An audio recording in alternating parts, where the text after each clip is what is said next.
Hello and welcome back to Svavel Vinter, the role-playing game, Svavel Vinter, Book 2, The Eyes of the Oracle.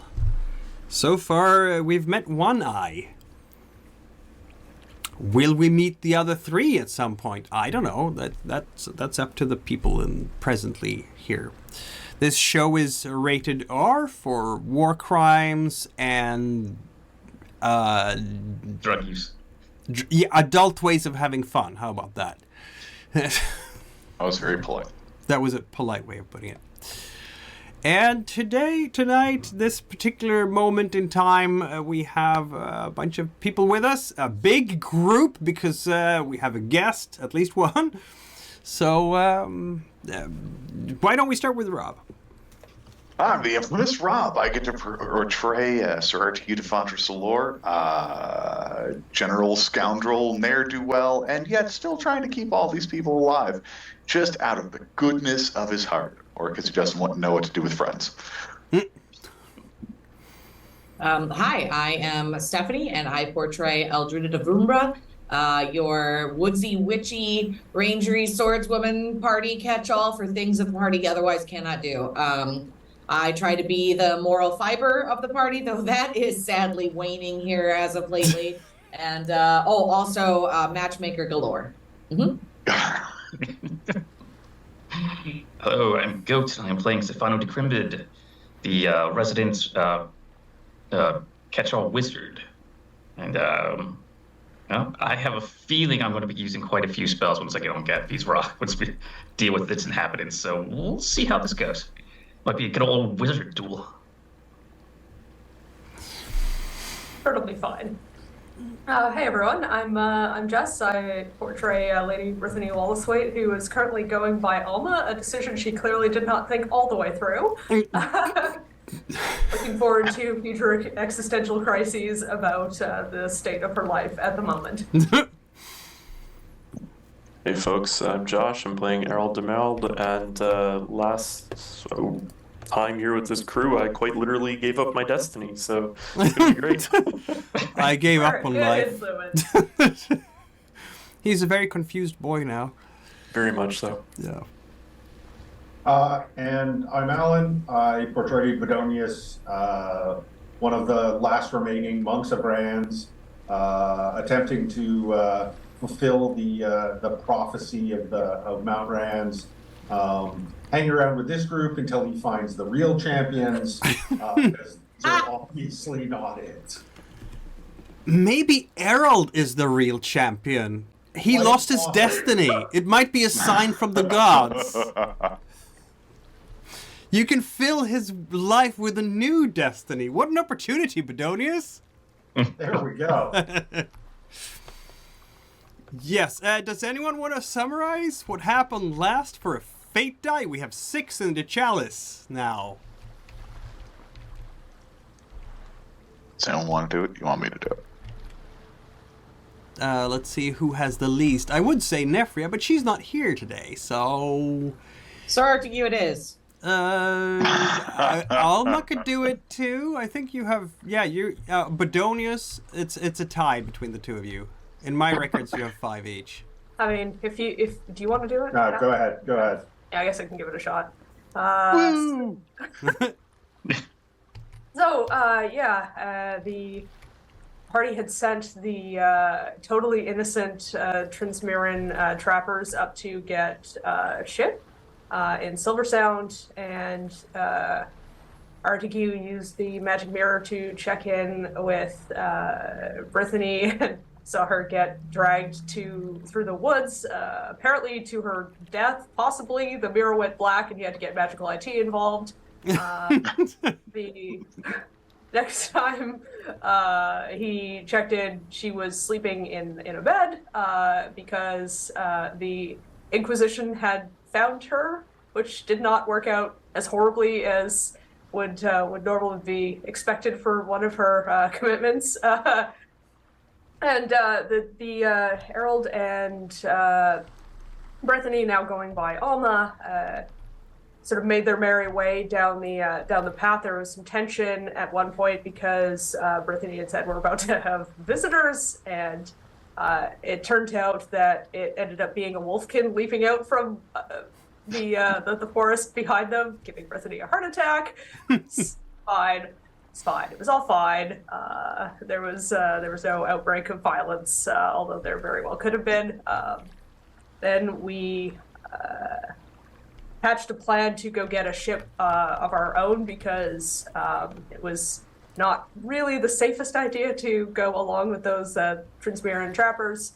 I think it was, and then we'd sent a message saying, "Hey, it's safe to come into town now," because I think Errol had the wanted posters taken down or something, such that we're no longer internationally wanted criminals. And I think we're about to board a ship to head across to Gattve's Rock. Didn't we promise the ship captain that like there would be loot or something? Yes, I think you we did. did, yeah. We're going to loot Gattve's Rock. That was basically what you said and what convinced him to bring you along. But he's a Trachorian, and promises to Trachorians aren't actually binding. This is. He also did state he attacked Transmiran pirates. That I remember. Yeah, that Nefria did almost kill him. So yes, like, yes. I bet he doesn't walk away from this. She was working very hard on not getting a fate die for giving in to her bane, of just whacking the guy right way. I'm pretty sure like Brittany like grabbed her by the arm and was like, "Hey, I love your hair. Let's not do this." Pretty much. Well, so it is that you leave Silver Sound on that ship, a caravel or a carack or such like. It has at least enough space for everyone, and it's just a single hour to get over to Gattve's Rock about. I mean, you can pretty much see it in the distance over the water like a small knob there. So, a few quick questions. The RRs who got on the other ship ahead of us, Yep. how much of a lead time do they have? I would say about an hour, yeah. So they're probably landing by the time we're actually getting underway. Yeah, that would make sense. Okay, so sinking them at sea is not an option. No. Okay. Probably Shame. not. You'll have to deal with them on the rock, as it were. It's a drizzle today. It is a nice and balmy +7 as you head out on this miserable weather. That's centigrade, which in Fahrenheit for American 44.6 apparently. Oh. Don't forget the 0.6. Makes it feel like 45. Right? In other words, it is your typical springtime Transmira weather of just absolutely miserable, and the wind goes through your clothes and your bones probably too. Though you've had worse, you've been on Marjura, right? And Once you spent time on a glacier, everything else cold-wise just seems kind of tame. Right? And of course, the good boys don't care too much. They have fur. I have a feeling that the fairies, though, will be very careful with how they fly here, because if there is too much of a wind, they'll be swept away from the boat. Not sure they've ever been on a ship before. This is probably a new experience for them, and they are making it everyone's problem. Hold Yes! on, fairies. Yes, they are. They will They're like, touch fuck, everything. Fuck. The sailors will hear the tiny voices saying terrible things. They're sailors. I'm sure they've heard worse. Yeah, but not from nowhere. That's a bit weird. No, the thing is, the fairies are probably picking up a whole bunch of new things from these sailors who are very confused, wondering where these noises are coming from. Right? There's gonna be... And they're Paratornians too, which means that there will be a lot of insults just flying across the deck. I've found an insult generator online. Is it gonna make you call everyone names again? Yes. pie-eating pirate. I don't know. Is that a good? No, it's not a very good one. Is this the Jackalope same generator you nutbox. used I at don't the one ball? 'Cause that was not impressive. What was that? Is this the same generator you used at the one ball scene for the agents? Because that wasn't impressive. No, it wasn't. I need a Shakespearean insult generator. That might be something. Weedy That could have dread promise. bolted rat's bane. That's better. That's better. Okay. Well, fortunately, we're all fluent in Middle English, so that makes perfect contextual sense to us. Yeah. Anyhow, Yeah, so they're, in this shower of insults flying across, and I mean they're gonna be, the fairies will try to have some fun here with the sailors because there are shiny items. Oh no. There are ropes you can pull. There are people you can poke who get very angry if you poke, and that's kind of funny. The guy who stands by the wheel seems particularly sensitive to getting his butt poked. That could be fun. Oh no.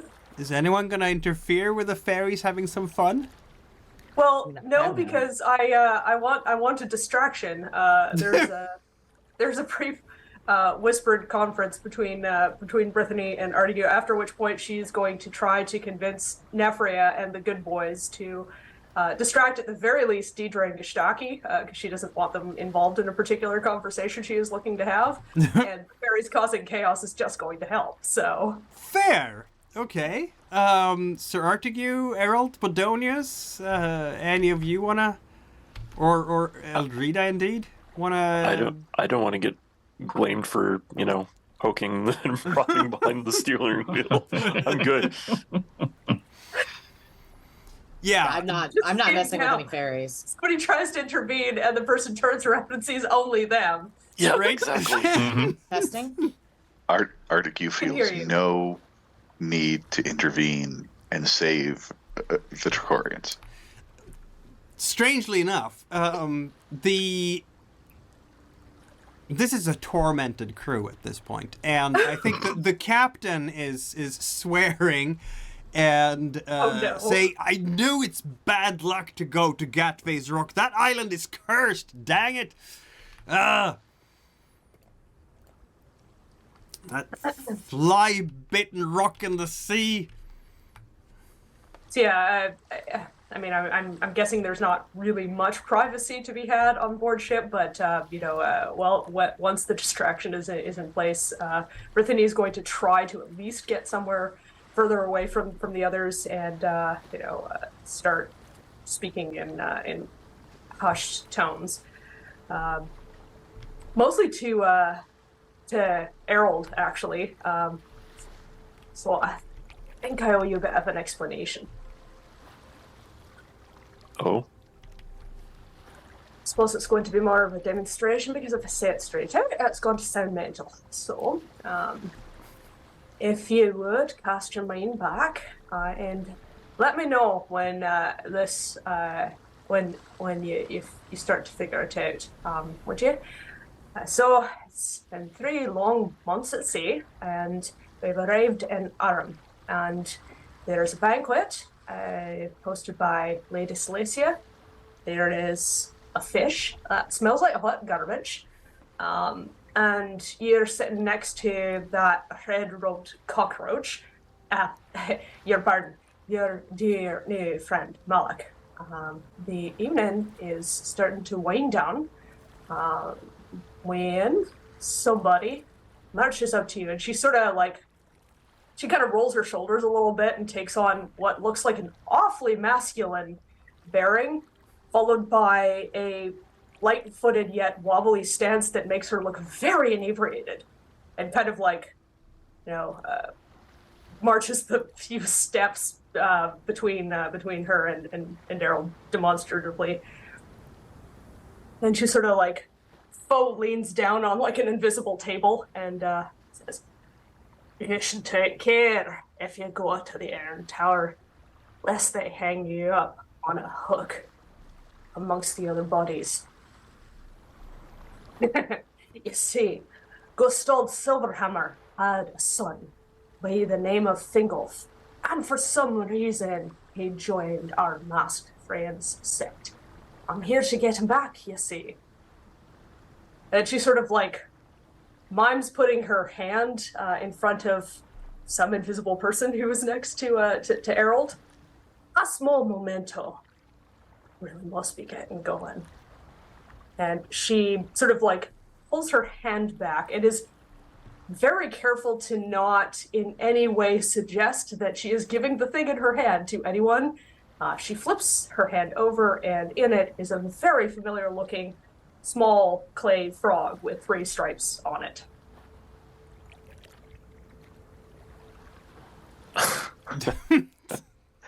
Yep. Yeah. The drunken master that wasn't drunken, or so our dear friend, who's more martially trained, advised. Ah, that's me. Gonna blame you for not recognizing me. We didn't spend that much time together. Not even remotely.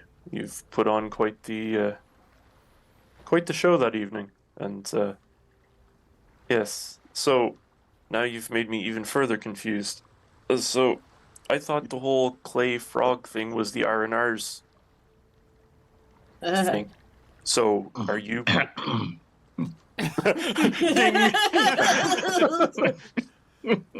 So are you the good? Are you the good R&R or the bad R&R? So there's a story about a girl and a boy, and okay, I'm done. Much as it pains me What to happens in the admit. rest of the story, Eltrida?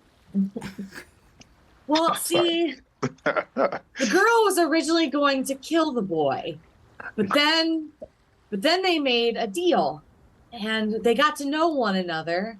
Oh, don't forget the boy was also going to kill the girl. Way around. Oh, yeah. He was going to kill me. Yeah, and then the boy was going to kill the girl too. Right. Okay, well, I skipped that part. Anyway, and then they made a deal, and then they got to know one another. And then because of some incredibly wise, wonderful matchmaking woman, may have fallen in love. And now they won't kill each other nearly as much. And we're still waiting on the babies. Yeah. And the noble wedding and noble babies. I really want little babies. Mm-hmm. I would babysit for you. Do you know how good a grandmother or godmother I would be? Just saying. Is actually a traditional role for like a weird woman living in the woods. Yes. This all checks out. Yes. And because I'm such a good friend, I will be nowhere near those kids. I've got my midwife certification and everything. Much as it pains me to admit it, Eltrida literally has the rate of things. As you say, this is all very confusing, I'm sure. And I was thinking, given that we're about to face one of the colleagues, I might take the time to tell you some things. For starters, I was no edging behind you because I was afraid. It's because if one of us gets the drop on you, it's all over but the crying. And those trappers we encountered on the road are a cell of Raptorana. I kind of took it from that whenever you told me to run. That was you hearing me get made. So,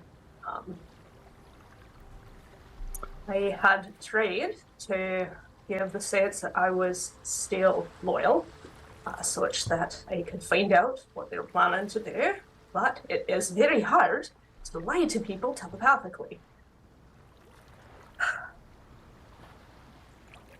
I wouldn't know much about that, but for what it's worth, I'm glad that you're with us rather than against us, as I've seen their handiwork. I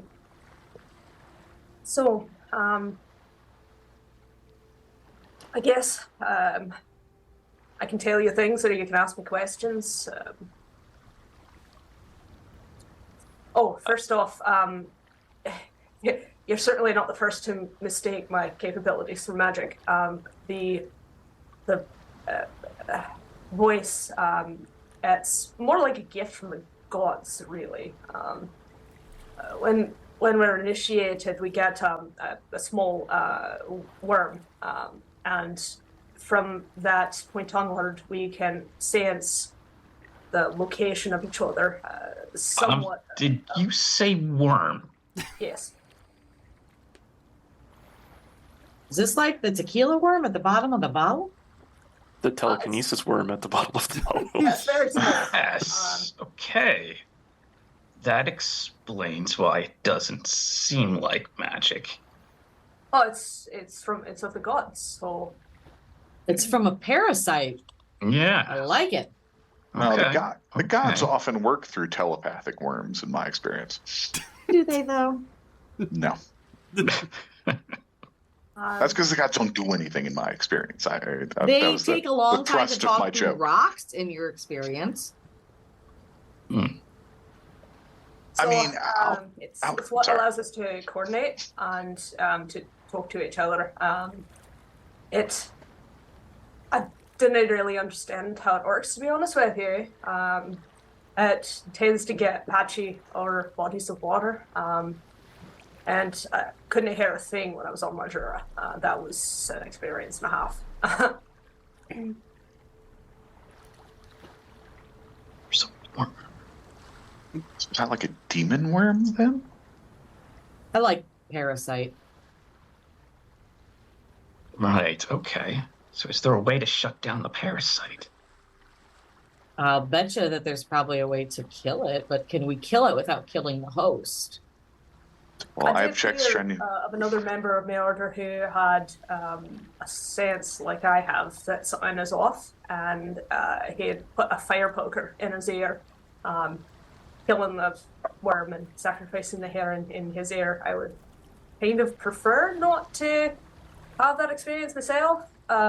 It is also useful to be able to sense who is and is not a member of my order.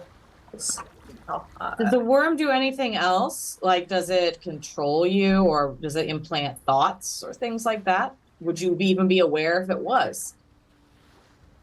No, to my knowledge. It's just a communication device.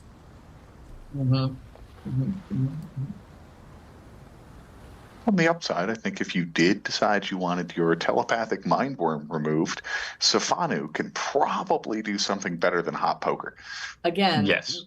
without killing the host is the goal. But, I mean, he could just bring you back, so it'd be funny.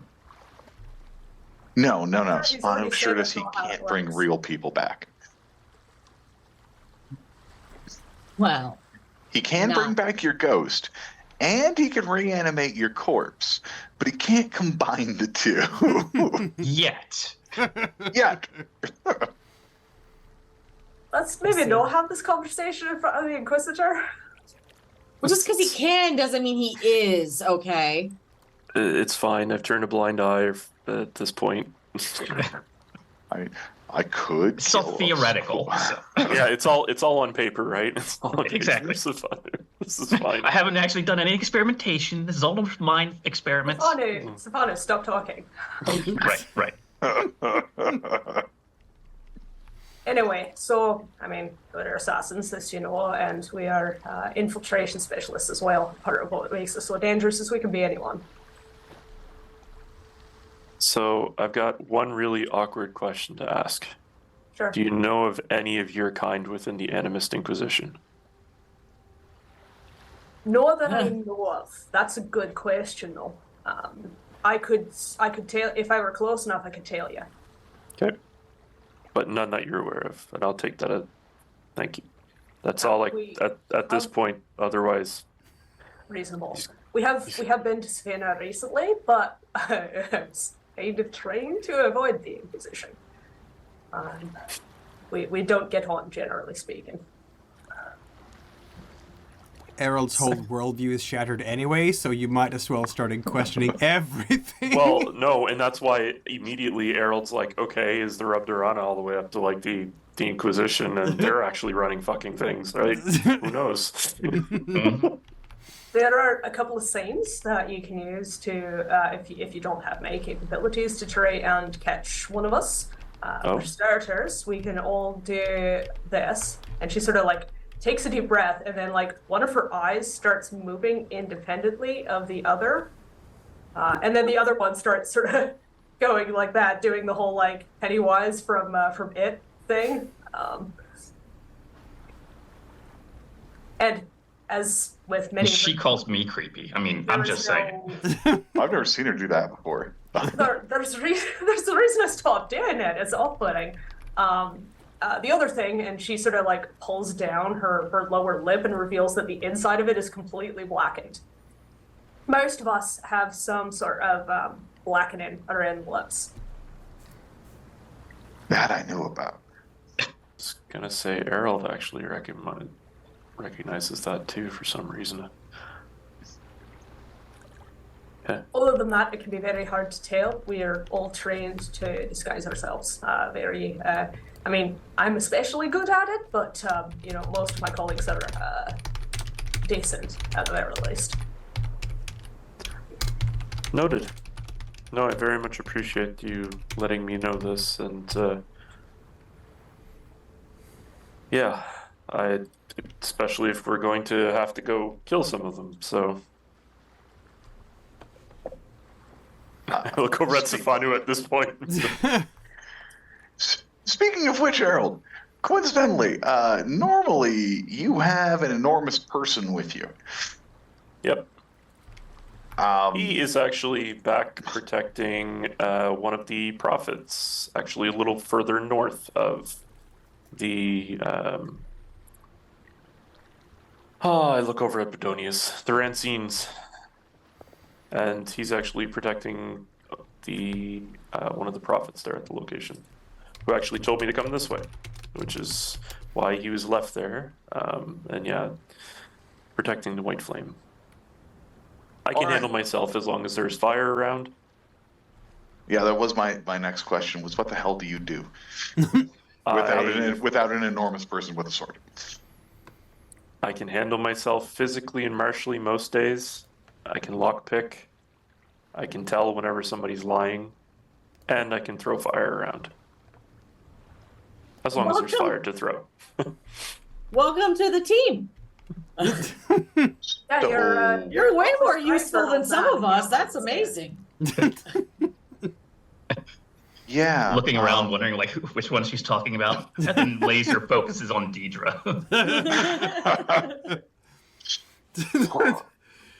Eldrita, I don't suppose, just out of curiosity, you have one of your patented malfunctioning bottles of wildfire?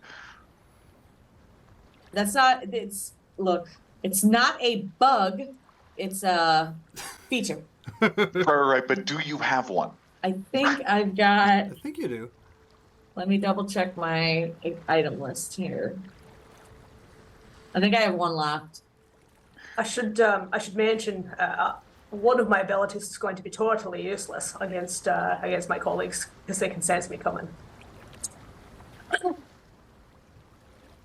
Excellent. I'm hearing that this plan of attack will not require sneaking because we're incapable of it. I am. The rest of you. Well, I mean, when one of us is incapable of sneaking, it kind of renders all of us incapable of sneaking. Unless your next plan was, well, you can just be a distraction out there somewhere to draw their fire while the rest of us sneak by. No. Yep, I have one left. Deidre and Gistaki are in the bow of the ship and making out, and she's pretending she's flying over the waves as he's holding her. I just want to throw them off so bad. Part of the reason I felt like I needed to level with you is since the Inquisition and the Raptorana typically don't get along, it's standard procedure to notify those around if you spot an Inquisitor. I didn't realize until we ran into the sail on the road what a tempting target a lone Inquisitor would be. Hence why I was a little paranoid about who their target was going to end up being. Turns out they were no after you. Awesome. That's a good thing, I suppose. So stop going alone. Got it. We learned that lesson some time ago. Argy doesn't let us Okay. go alone anymore. At least if there's some of us around. Well, there seem to be some of you everywhere we go, so. It is a large order, I must say. There are a lot of Why, us. how large are we talking here? I have a question. Are all worms connected? I All of them, at all points in time, they're like connected? the water seems to like I cannot hear the folks in Safina anymore, but I can hear and it's the volume is dependent on distance, so I can sort of tell how far away folks are by how much I can hear them.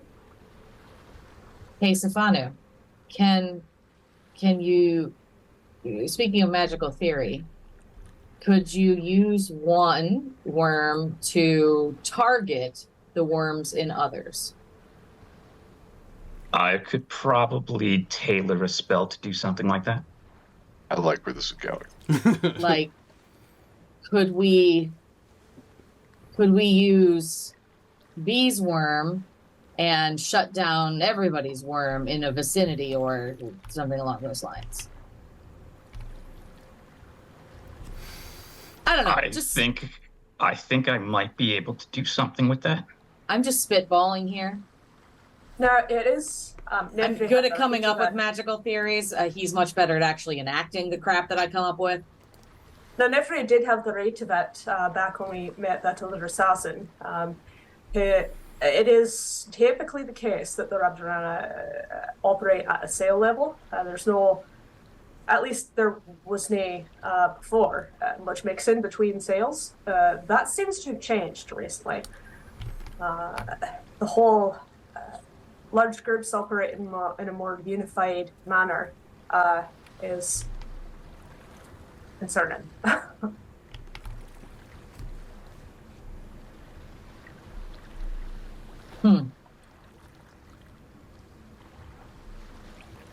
What if all of the mind worms are really part of one large demonic creature that, you know, is just kind of living through all the worms, and you're using it as a connection to itself, so that if Safanu sacrifices one of the worms in a ritual act of magic, we kill all of them, including the demon they come from. I like it. How you're thinking.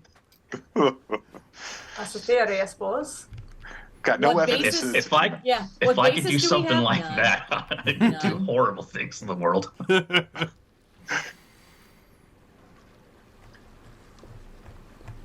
Well, all right. Well, good news. Do you have some idea? Harold, we have fire that Eldrita can throw and make fire, Yeah, I can make fire. Excellent. assuming No that problem. works for you. Totally does. Damn, now, If only we have Eldrita time, I'll had a sit down and potion make that more made fire, rocks. If you want to use the hour you have on the ship to build something, you can definitely do that. Yeah, let's Potion Harold, making! you wanna help me Oh, make God. some fire? I can show you how to do it. It's fun. Oh, God, Excellent. it never works. Bee's normally really good at it too. Okay. I'm Alma. going to start crafting a rune to attempt to paralyze the worms. Ooh. Alma. Huh. Okay. Worm paralyzing rune. How would that work? So they would only target, spineless invertebrates. Like targeting like lesser beings. Right. I'm just thinking. Let's see now. Because I can make a paralyzing rune. You can I mean, absolutely. I've Yeah, got one. we have noticed. So now I'm just yes. toning it down. Yes. It's like a less powerful rune. These signs are governed by, except that you do not have to spend extra FD. If you want the symbol to keep its power after it's been triggered, you have to spend an extra FD to the chalice. Spells are then triggered by everyone who sees the symbol an infinite number of times. So the whole seeing the symbol, it would require the worm in question to have eyes. Well, I'm thinking of making a one-off symbol, like touch once to activate it, and then it's spent, but it's like an area effect, just like a blanket over the area. But it wouldn't see the rune, is what he's saying. The because spell, yeah. So, or until the spell is triggered. So, the spell keeps its power until the sign disappears for some reason, or until the spell is triggered, which happens when someone sees the sign. So, yeah, there is one other way of making the symbolism work. So you make the rune carved in stone or drawn in sand. That also works, and it keeps its power until the sign disappears for some reason. So you could do a sign, and if the worm is on the sign, I guess, it would be affected by it. What if you use illusion to project an image of the sign into the worm? That's an interesting combination. If the worm is parasitic to the host, then technically the host would see it. If it links the eyes to the worm somehow? Well, I mean, Alma has no... if they can move separately, then yeah, I would say it's connected to the eyes. Actually, I think Errol might have thrust at the heart of this one. Yeah. Why not just paralyze thing the with people and eyes take is the not worms just out? Training, it's Yeah. not to get the worm. Well, my concern is that we won't know they're there until they're stabbing us in the back. I can tell you where they're going to be, but it's in the course of a melee, it's not going to be feasible for me to tell every person that there's somebody creeping up behind them. Yeah. Mm-hmm. At least I can tell you where they're going to be once we get on land again. I can not hear a blessed thing currently. I'm thinking maybe the best bet is to just lure them out with a good distraction. Like fire. I'm fairly certain I mean, can I say for sure, but we tend to be focused on the mission objective, and that is currently to go and target the seer who's on the island. So I don't think a distraction is going to work. Also, by the time we get there, we're going to be an hour behind.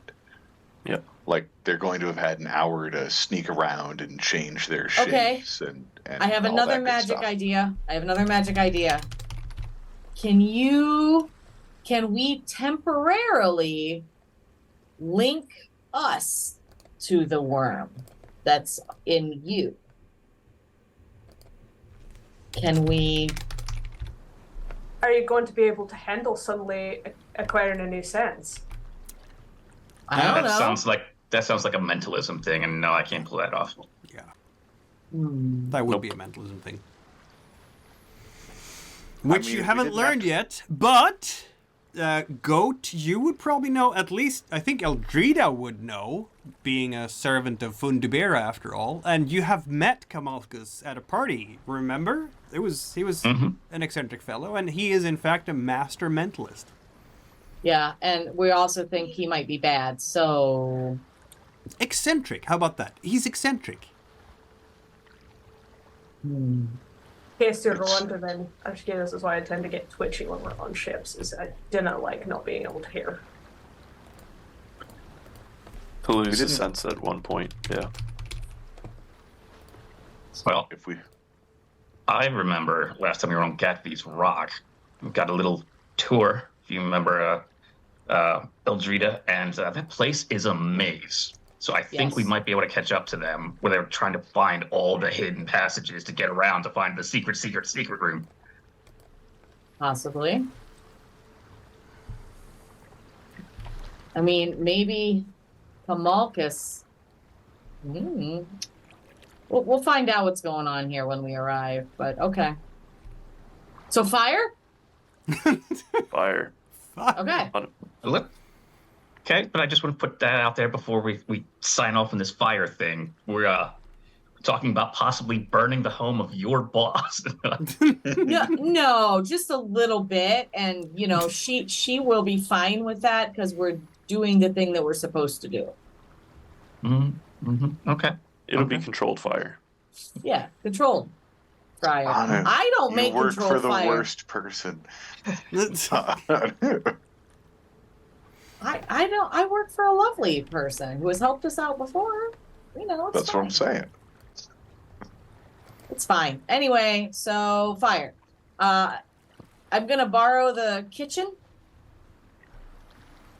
Right, you're gonna borrow the kitchen. You have about half an hour left until you arrive at your destination, and the rock in question is looming ever closer.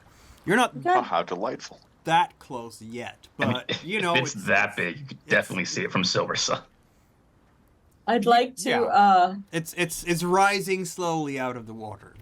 I'd like to go ahead and do a potion making for some wildfire and see what happens here. Yeah, you have all the active ingredients for that, I take it?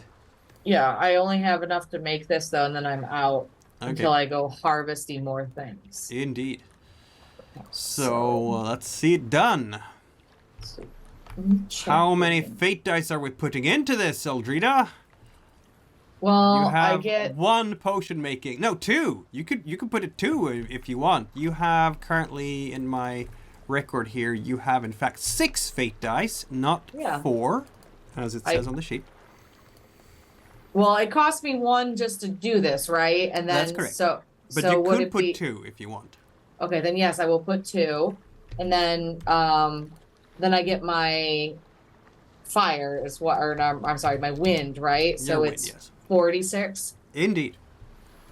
Is there Okay. anything I can do to help? Because Yeah, I'm do I get watching. assistance from helping my helpers? Does anyone else here know anything about potion making? I mean, Alma does, but she's terrible at it. So I know how not to start a fire. Safana has 3 wind. Maybe Alma can explain potion making with her amazing social skills. that's true. 3 I water. could, you know, be moral support. Yes. So roll 3 dice to support Eldrita in her venture. Let's see how that's going to come out. Dun, dun, dun, dun. Mm-hmm. High stakes. Hey. That is a success. I mean, 2, but no 6s. So Eldrita gets another die. So now you are at 5. All right. Harold, your job here is in case a fire, I'm stirring the pot, in case a fire accidentally breaks out in the kitchen, you need to control it because I don't do that. I just make the fire, okay? I am literally holding my breath at this point. And, As you Main, the worst injury I ever sustained was a training accident doing something like this. It blew me out a window. Bounced off the top of a stone fence and cracked 3 of my ribs. Worst pain I've ever been in, and it was a total accident. so, Mikkel, I'm getting ready to do anti-creationist magic here if this happens. Oh my god. You haven't even... Well, because, okay, we're in the middle of we the went ocean. off fast. We're in the middle of the ocean on a wooden boat, and this Yes. is fire. Yes. That's, yeah, I'm not asking permission, I'm just saying go. Oh my god. It's You're not awesome. even... The I mean, nature you of fire would could... very much like to consume this wooden boat in You the middle of the ocean. Could take the time to ask permission while she's prepping things, because, I mean, someone's going to light a fire under a kettle, right? Okay. Yep, I'll do that proactively, actually. Okay, then. So, Errol will spend a fate Good, I'm die not to wearing my talk to the pearls today, so I fire. can't clutch them. Why don't you roll... You have 4 dice in total to roll on this. I know, because you are a fiery person, aren't you? Yep. So, you will be down to 5 dice, according to my reckoning. Yep. All right, and let's tell them to be good. And that you do. You reach out to, and this is not anti-creationist, so the 1 does not, in fact, cause you to gain reputation. How about that?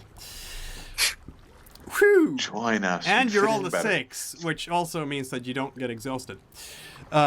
You are looking into the flames of this little fire under... I mean, this ship must have a galley, right? This is a ship designed to be out at sea for days and days. So you can easily enough talk to the local chef, and I'm sure Alma and Nefria and so on can talk them into stuff. And so you can use the galley.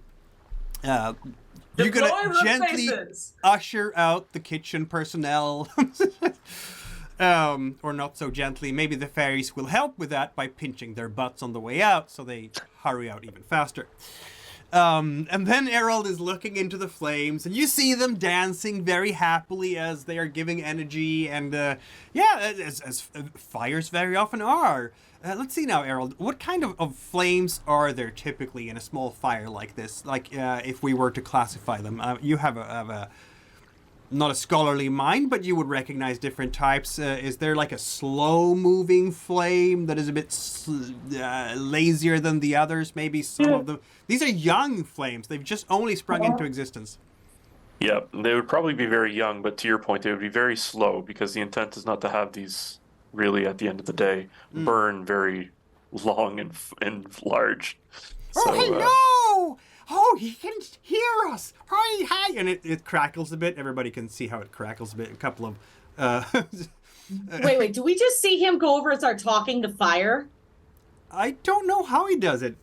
Josh, how do you do? Are you just looking at the flames, or are you actually talking to them? Yeah, you know what? I'm going to go crazy, Harold. We're going to go ahead and say that he talks to the flames. Okay. Oh my god, You do Adrena with will them. totally You do with elbow fire, Artigue. I think he And does be with like, rocks. does he lick the fire? Do you wonder? Going, I think he's talking to Flame. I don't see any rocks over there. He's gonna lick the fire. I'm here for At least this. to the like the fire. Now I wonder. I'm not if going to we lick could the both- fire, don't worry. Now I wonder if we could both talk to lava. Oh, you are a holy man, are you not? I don't even know what holy means, but you can speak to us, and that tells me... Oh, do you work with Ashtar? Yes. Ah, yes. We have many of those, yes, in these areas. They speak to us. I'm sure they're talking now. The flames are talking about the wise women of the area who tend to be the priestesses of Ashtar around here. Yep. And yeah, Erroldo basically politely asks them to don't be too overexcited and just keep this pot nice and boiling as needed, and not decide to take any sparks at the nearby wooden frames. Ash in Ashtar wishes, and they start doing a little long dance together in a very nicely concentrated ring. Which looks really weird to everyone else, because that's definitely not a way flames typically behave. But it's very controlled. And because of that, I'm going to give Eldrida 2 more dice on your potion making, because... 2 more? Yeah. 7 dice. Yeah. I've never had this many dice. You want Errol every time you make Exciting, a isn't it? potion, right? Harold, you're my new hero. All right, let's go. You also need Harold around every time you make a souffle. There you go. Wow. Like Steph, you did it. That's 6s right there. We have 2 6s and 3 other successes. That's 5 successes. So yes, Wow. you will be able to do this. Wildfire. Do I make it? Yeah. Do I make enough to get the special thing or whatever? I think so. Where you was the should table get, for that? Potion what, 10 making, 2 doses? successes. The potion works as intended, and you make up to 10 doses. Oh, I made You lots have- of fire. You have Nice. 10 doses of wildfire. None I of just- them are volatile. They're I all just hand perfect. them. I can only carry 10 potions on me. I already have 10, so I hand all 10 wildfire potions to Harold, and I say, throw one at whatever you would like to set on fire. You are welcome. Thank you. Yeah, this is Yeah, 10 gonna stick them in my 10 inventory. little vials of wildfire that have no side effects at all. This is not Yeah. nitroglycerin. This is just very safely done. It's sticky too, so wherever you throw it, it'll kind of stick. Yeah. You made sticky grenades. Amazing. Now imagining like little bitty fire spirits in each file going, hi, hello, hi. Oh gosh, Erroldo's gonna go crazy. We're gonna go partying. See? It's gonna be a huge. I'm inviting all my family and friends. It's the little gun from Who Framed Roger Rabbit. With bullets. Pretty much. See, your stoner friends are the best friends. See, the Love it. fire Thank you. spirits are always very energetic, right? They are very energetic, like hyper. Not like rocks, who are very slow. And I mean, we don't have an Aquamancer in the group, so we don't know anything about their temperament. Also, no Windweaver, so The flightiness of the winds is a mystery to us so far. I have a feeling that Sifanu will remedy that sooner or later, right? Eventually. Eventually. Gotta catch them all! All the There are at least 2 more anti-creationist magics to learn first. Right, They're all you need buffs. So how are you planning to learn demonology and mentalism then? Oh, definitely mentalism and demonology. If it comes up. Don't tell the Inquisitor. Don't you say there was I mean- like demonic runes around the outside of your thing? Come on. Okay, I'm going to give you a challenge here from the storyteller. I will give you 3 fate dice if you manage to convince Kamalkus to teach you mentalism.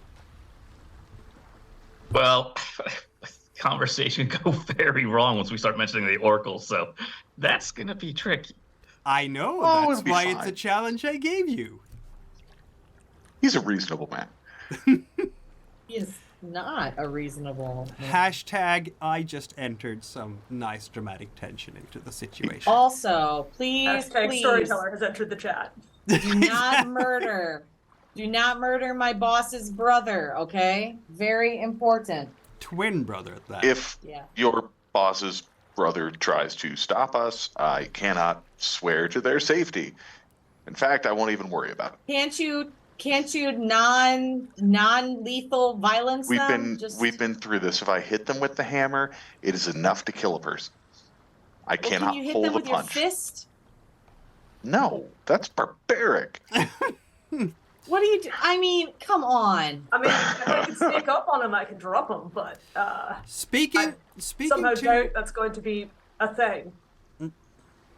Sorry, speaking to various fates and destinies here, Eldrida, how can you maybe help Alma in her predicament? Obviously, she needs to reclaim her innate, Oh boy. powerful connection to the natural world. This whole thing with her having been a part of that particular group, maybe you could guide her towards Fundibera instead.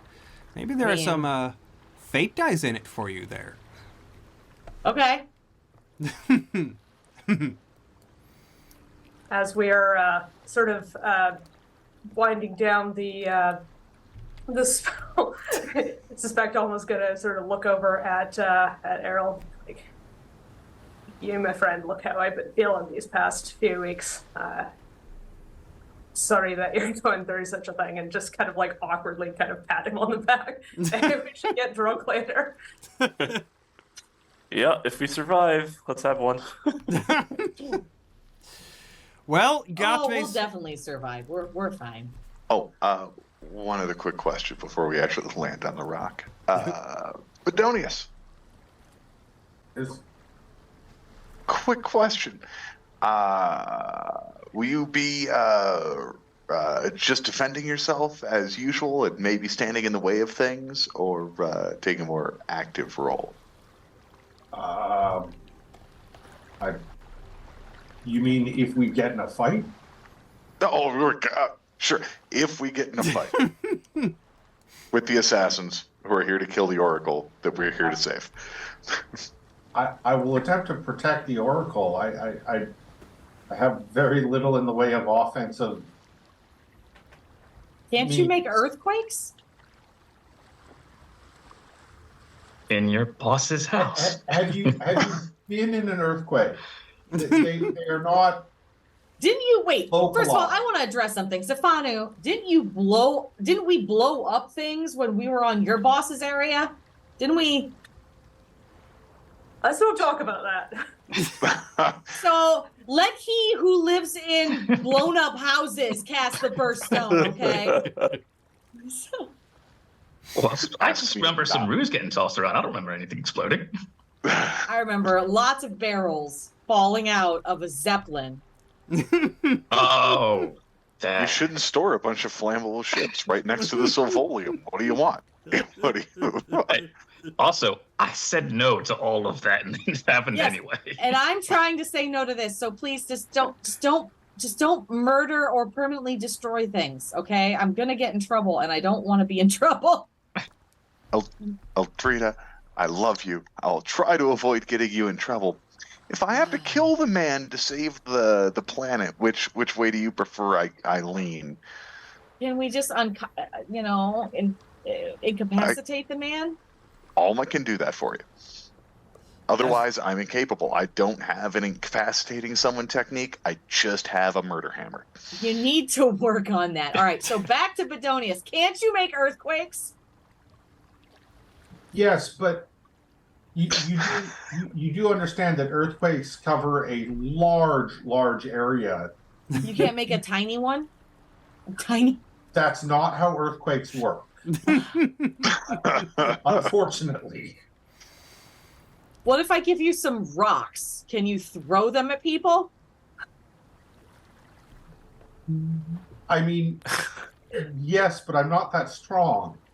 Have you seen me try to throw anything? All right. Need to do For a something couple about this, slightly Bedonius. for a couple slightly more possible answers, there are things like, turning the rocks under their feet very sharp and jamming them upward through their legs and groins to, sever some arteries so they bleed out. You could also, as I recall, a lot of the architecture here was stone, and you could collapse the ceiling on someone. There you go. There you go. Just two off the top of my head. As you're discussing your various options, DJ and Gistaki will be coming over to you while Gattve, as true to form as always, is just quietly sharpening his axe and making sure that the fletching for his arrows is okay. He's preparing for battle, no nonsense stuff. Gistaki is all like, or not Gistaki, he's a quiet man as usual, but Deidre is. I hear Fundibera gives the greatest parties. They keep talking to me about the parties on Gattve's Rock. Do you think that we'll be able to attend one? I mean, if she's not home, I don't know if they'll have one or not, but especially with, the assassins there. But the parties are epic. You should definitely come to one. You would like it. I think so. Eldrida, I need to make better friends with you. It's sure. That's for sure, because I think you probably can get me in touch with the best parties, eh? I mean, definitely. That's where the magic happens, as it were. You and I, Eldrida, we're gonna have some real girl talk, and she will just kind of wrap your arm around your shoulders and talk about all the cool parties that you've been to with Fundibera. That sounds great. She's interested. I will tell her about how awesome Fundibera is and try to bring her into the fold as well. Ah! Well, why don't we do a little bit of a roll here for you to proselytize? Manipulating her. Let me keep this in mind, because I already recognize that I cannot probably manipulate her. You can try, and that can give you fate dice. Yes, I mean, but what I'm saying is Eldrida's technique is earnest. Like, she actually, she drinks the Kool-Aid. She buys into the bullshit. Yeah. So how would you, in other words, help Deidre connect with her inner powers? Well, I think her inner powers are definitely in the social realm. So making those connections and things like that would be important to her. It would also probably elevate her own power base. So I'll play to that. I'll play to her innate desire of her own power. I think she's a lot like Stefano in the fact that she wants to be powerful in her own way. So why don't you roll a couple of water dice and we'll see how much you find out about her. Because you have to get to know her, right, to be able to I can make assumptions. You can while this conversation is continuing to distract Deidre, I suppose the other thing is sorry, I just remembered the other sign, and she sort of like gestures at her pack where there's a couple of like random tools hanging from it. Most of us will have one of these, and she gestures at what looks like just like a sickle that you would use for farming. You have no successes and she has one, which means that she will be able to basically nonsense her way through this entire thing. I'm looking to see if there's something that I have that might help me in this. Not really. You're not the social guy. And you'll come to No, see an Wade experienced. once I mean, an experience to reroll. Mm. Could I use my visit with the moon goddess? I think so, yeah, why not? The moon goddess is the liberator, right? So. Well, and I don't that's think kind Peter of. needs to be any more liberated than she already is. Or. Come on. Or. Oh, no. Well, you are the aggressor, so you win the tie. Oh, okay. Yeah. Your reading of Dija from this conversation of, say, 15 or so minutes as you are heading towards the actual harbor, is that she... I mean, if she's shackled to anything, if she is caught in something, it's really her own urges, her own base desires that keeps her from having more of a connection to the natural world. She doesn't care about the natural world. She cares about having fun. And her idea of having fun is quite selfish and cruel, as might be... I mean, you haven't met other Korgomishans except for Sifanu, so you have no idea how common that is. She's a princess, though, and you've met some of those, maybe, have you? No, you haven't either met that many she's of those. met other cargo machines when we were on the mountain. A bunch of those were. Yes. And, I mean, that was a lot of cruelty. Yeah. Oh, just human sacrifice and bloodletting. Yes. We don't Yes. talk about what happened on the mountain, okay? I'll talk about it. So maybe that is a typical Cargomission trait after all. I'm going to give you a fate die for trying to uncover a way to help her overcome her own limitations. She just needs to channel that desire to some good old moon goddess worship. Yeah, she is not very much into that, clearly. She's into, I mean, she does her... Like any faithful person, I guess, would do. She's not practicing, right? She'll attend all the big holidays and do the things you have to do. Like if it's Cargomission Christmas. She shows up to church at Easter and Cargomission Christmas. Yes. If it's Easter and Cargomission Christmas, that's it. Exactly. If it's Cargomission Christmas, she'll hand out Cargomission gifts. How about that? I do not want to know what those are. The stockings are Skulls. So that's a thing. But yeah, that's you've taken a step at least in a direction there, Elfrida. You'll have to figure out how to unlock her power as you go. But we are now, in fact, very close to Gattve's Rock, the island in front of you, and you can see the citadel on top of the hill there. You can see the little port basin with the small village where some of you at least have been before partying. Some of you haven't, but the chosen ones have. we like to party. Yes. It's the thing we do. It's what we do in between almost dying. Undavera was Yes. very considerate. She got me a boy and a girl. Right? Can See? you say a man and a woman? Otherwise, it makes it really inappropriate. I don't Okay, like all right. Sorry, a man and a woman. Very good point. Thank you. Not Sorry, wrong. didn't. Yeah, no. Just before we get there, Alma has been sort of like, clearly fighting with herself about something, and eventually just kind of pulls Artigue off to the side, provided he is willing to come with her. Oh no, yeah. I know I've made a mess of things, but I've got something for you, and manage your expectations, please, because I made this myself. But and she sort of digs in her pack and pulls out a probably by this point really bedraggled looking two garlands of flowers sort of twined around each other, and just kind of awkwardly kind of thrusts it at him, not usually much for tradition, but this one in particular would piss off both my parents, so I figured perhaps you'd enjoy it too. I do enjoy pissing off parents, usually. And I wouldn't necessarily say you've made a mess of things, though I think next time someone needs to teleport us somewhere and we need to be unconscious for it, I'm going to knock you out first. We No. tried you knocking me out first, and I almost gave my soul to a demon trying to find you afterwards.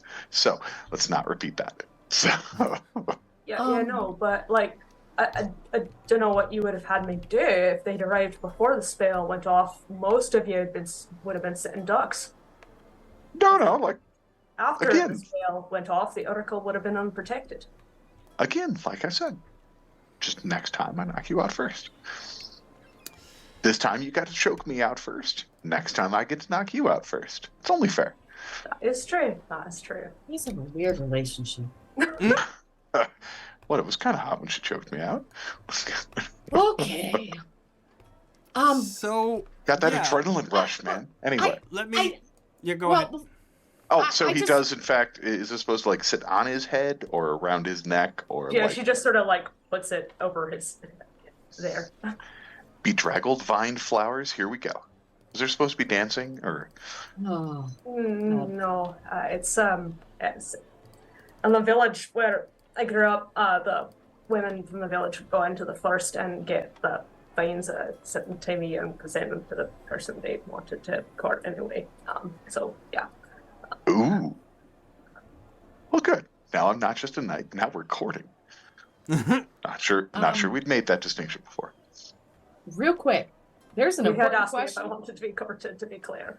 Wearing a veil. Real quick, there's an important question that we really have completely overlooked and not asked that I was just reminded of while you all were discussing choking each other out. Why, when Alma was drug off into nowhere in the mirror, why did she suddenly appear up in the beach, and what happened when she was blacked out? Hello? I can hear you. I just don't know how to respond to that. Like, No clue. There are no answers to this question. how did she get there? Like, do we know It was who magic. drug her off? Magic was my answer. Yeah, no, it was magic. There's a huge force of magic. I have no bloody clue what it was, but yeah, that's whenever I found And it was Believe it or not, creationist this is- the magic. tiny whatever at the beachhead. Believe it or not, this is not even the first time this has happened to me. So I just accept that the universe is mysterious and the gods will put me where they want me to be. But you were drug off by the RR, correct? So I was walking with them, and then there was a creature who we got attacked by some of the like the things we fought when we were in the forest before. One of them grabbed me and was dragging me off. It was weird. I thought I heard a voice at one point that said, "Be not afeard," which did no bloody help, let me tell you. And then everything went dark, and I woke up on the seashore in what I later found out was Transmira. Silver Sand, I think, she said. It was a she? I guess the battery here found me and took me to the medic. So Yep. thank you for that, by the way. No problem. Yeah, the Also, local. I'm glad you're an honest man and did not go through my pockets. I would have had a hell of a time explaining that little frog in there. But the voice you heard was a she, a female voice? Aye. All right, you dread bolted harpies, we're here. Are you going to plunder the place or what? Says the captain. Aye, Harold says. That's us then. And Alma takes the scythe off the that she had sort of pointed to earlier off her pack, and just sort of like takes her walking stick from earlier, clicks it into place, and there is like a sort of a Grim Reaper kind of looking weapon. Yeah, it's a quarterstaff with a scythe on top. Looks a lot less innocent now. Put on the enormous gold manticore helmet. This island, for those of you who haven't seen it before, the ship has basically sailed up to the village, which has piers big enough for a ship of this size to dock at.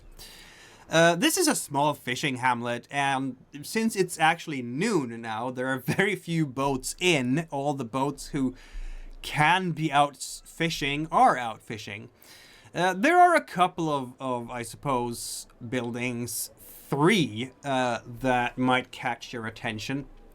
And Errol will recognize one of them, which is this one right here, as a temple of Anxalis, the goddess of the oceans. Not strange to find here among fishers. It's a small shrine, really, but it must be important for them because it's one of the bigger houses, at least as far as the fishers go. Then there is a very ostentatious wooden building, which is where you are partying, Chosen Ones.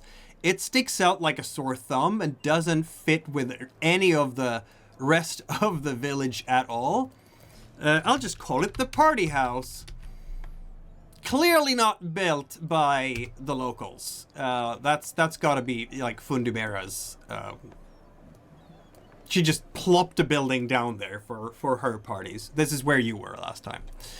And then, of course, there is a small Trachorian garrison. It's not very large. But they have their own little cabin. You can see a couple of Trachorian soldiers in their typical equipment, mail shirt, spear, shield, sword at the side. They are clearly bored, sitting under the eaves of their little cabin house and looking out over the ocean and not a care in the world. To the east, there are basically three peaks really, if you look at the south too. One has an obvious signal fire on top, which is probably to be used by the Trachorians, maybe to signal something. You can't imagine why Fundibera and Kamalkus would need a bonfire up there, but it's there. It's prepared for action.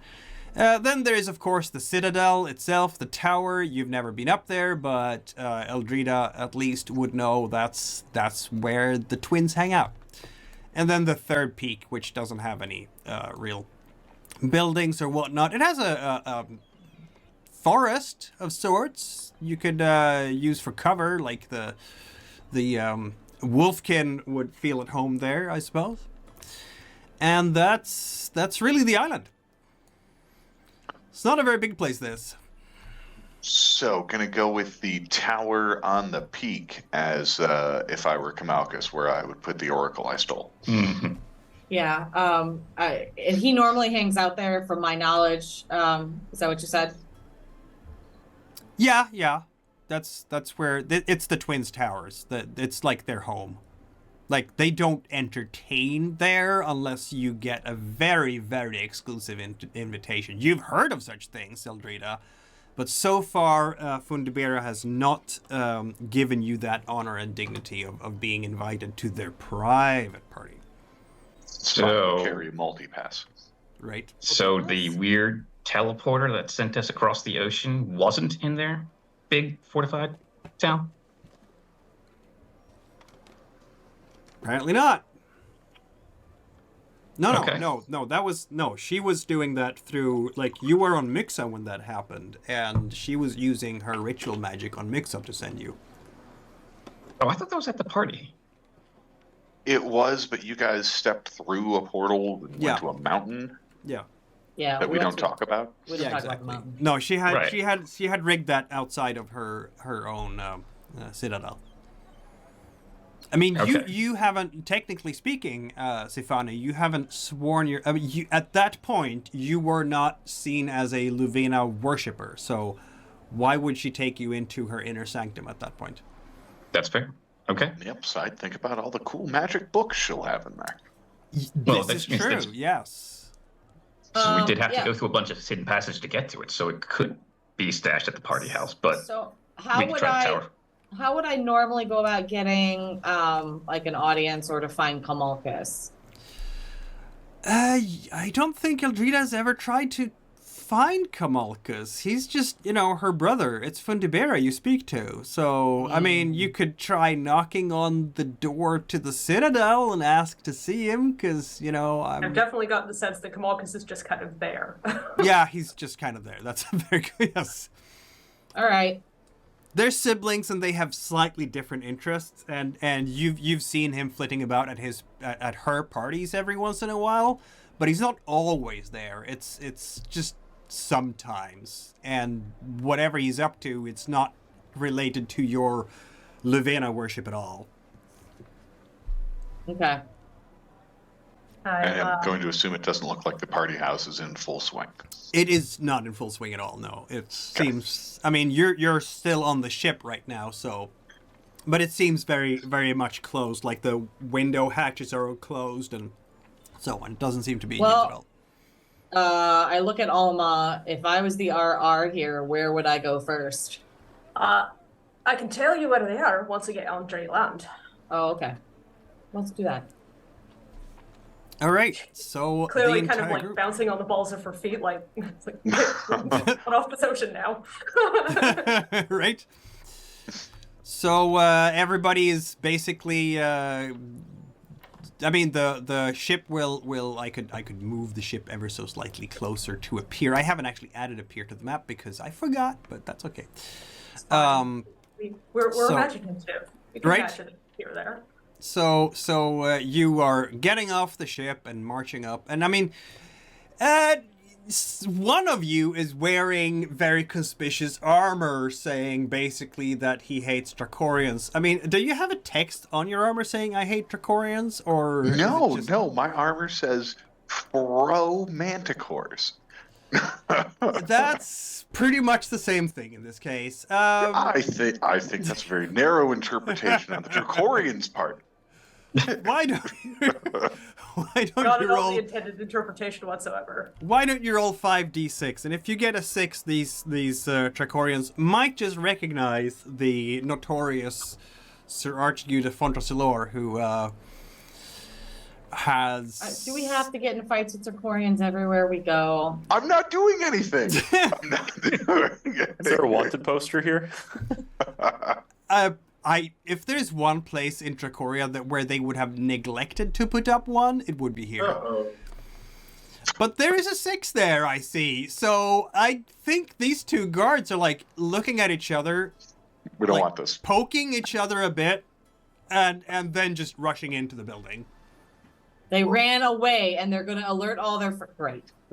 Yes, and when we're done with the assassins and get the oracle back from Kamalkus, we can have some Trachorians as a treat. Well, I mean, It's like- there's only about 20 of you. Right. If they're smart, they'll keep their heads down. But here's an interesting detail. The moment you step onto ground and start along the path, the Citadel, it kinda disappears. What? Oh, it's probably under lockdown. It's probably used some illusion magic to hide its existence. It's not there. So... Which means we better hurry. So Can I sense where my colleagues are? Or former- Yes, you saw where the Citadel was, and that is where your colleagues would be. And they didn't vanish. They did not vanish, no. No, but Excellent. the Citadel did. But we So- know it's still there. Mid-air right now. My former colleagues are, and she sort of points in the sort of general direction. Yep. So I think Savannah probably is the right to that.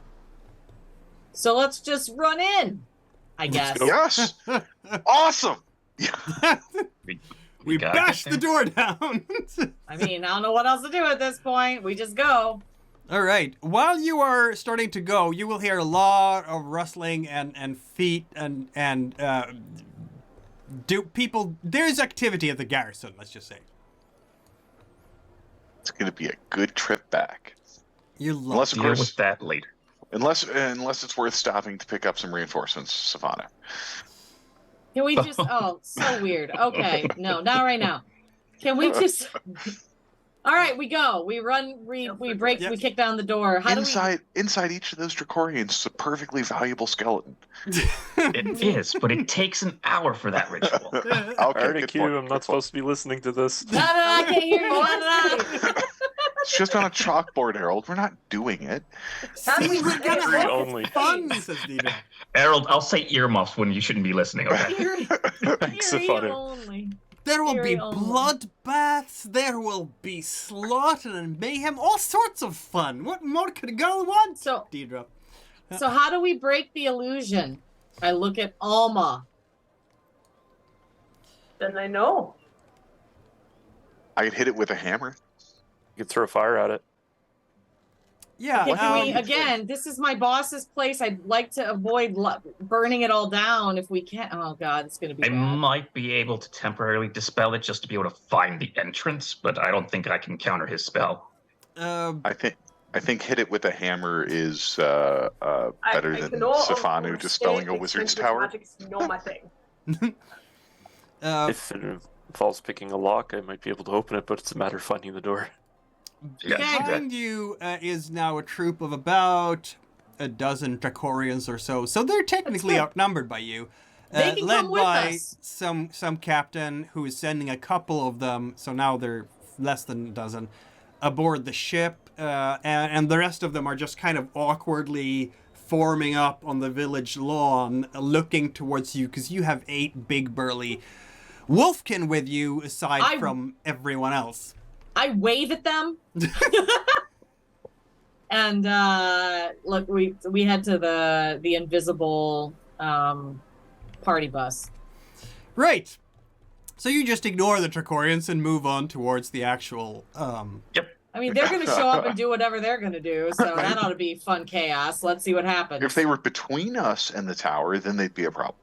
Yeah, I mean, you're gonna get up to the tower, no problem, or to the top of the peak, right? No problem. And then the problems will start, because you're walking into a wall that isn't there. It's a gunk. Ow. Okay, so how do we break this illusion? Step 1. Find the door. Well, typically a path will lead right up to the door, so wherever the It's path literally stops, like I'll- this. Yeah, I will bang on door it. Does it is sound like here. wood? Yeah. Like, that That's was good stone. reasoning. That was stone. I mean, to dispel... There is a spell for I mean, I'm going dispelling to attempt, things. but I don't have huge eyes. Yeah. He's got way more dice than me. Yeah, this is not Kamal. I mean, this is I mean, isn't that kind of one of Errol's specialties, seeing through such things? No, that I'm would not be- Shamashi. No, he didn't go with Shamashi. Oh, okay. I Sorry. will I attempt thought to that's what you help, meant by, I can tell when someone's lying. Insight. help dispel. Gotcha. Can all of us magic-y people help with the dispelling? Yes, literally everyone standing here can help with dispelling as long as we're willing to stand here for an hour and do it. An hour. Yes. Or I'm sorry, a scene. But metaphorically speaking, an hour. If we can Yeah. find the wood, can we just replace the door if we break the door? I guess. Yes. They Yeah, built this place okay. by magic. They can replace a wall if we knock it down. I'm certain. Let If me ask. we knock around, I'm sure we could hit the wooden part of the door. As you are up here. I'm gonna spend a GM fate die for no particular reason. Maybe 2, Yay. in fact. You're Now not I to be only have trusted. 16 left. Very sad. Shame. Sir Artigue, why don't you roll your wind? He's good at that. Also, I need to spend another one to obscure that. What is Sir Artigue currently thinking about? God, how much I'd like to just bash through the wall with a hammer instead of finding the door.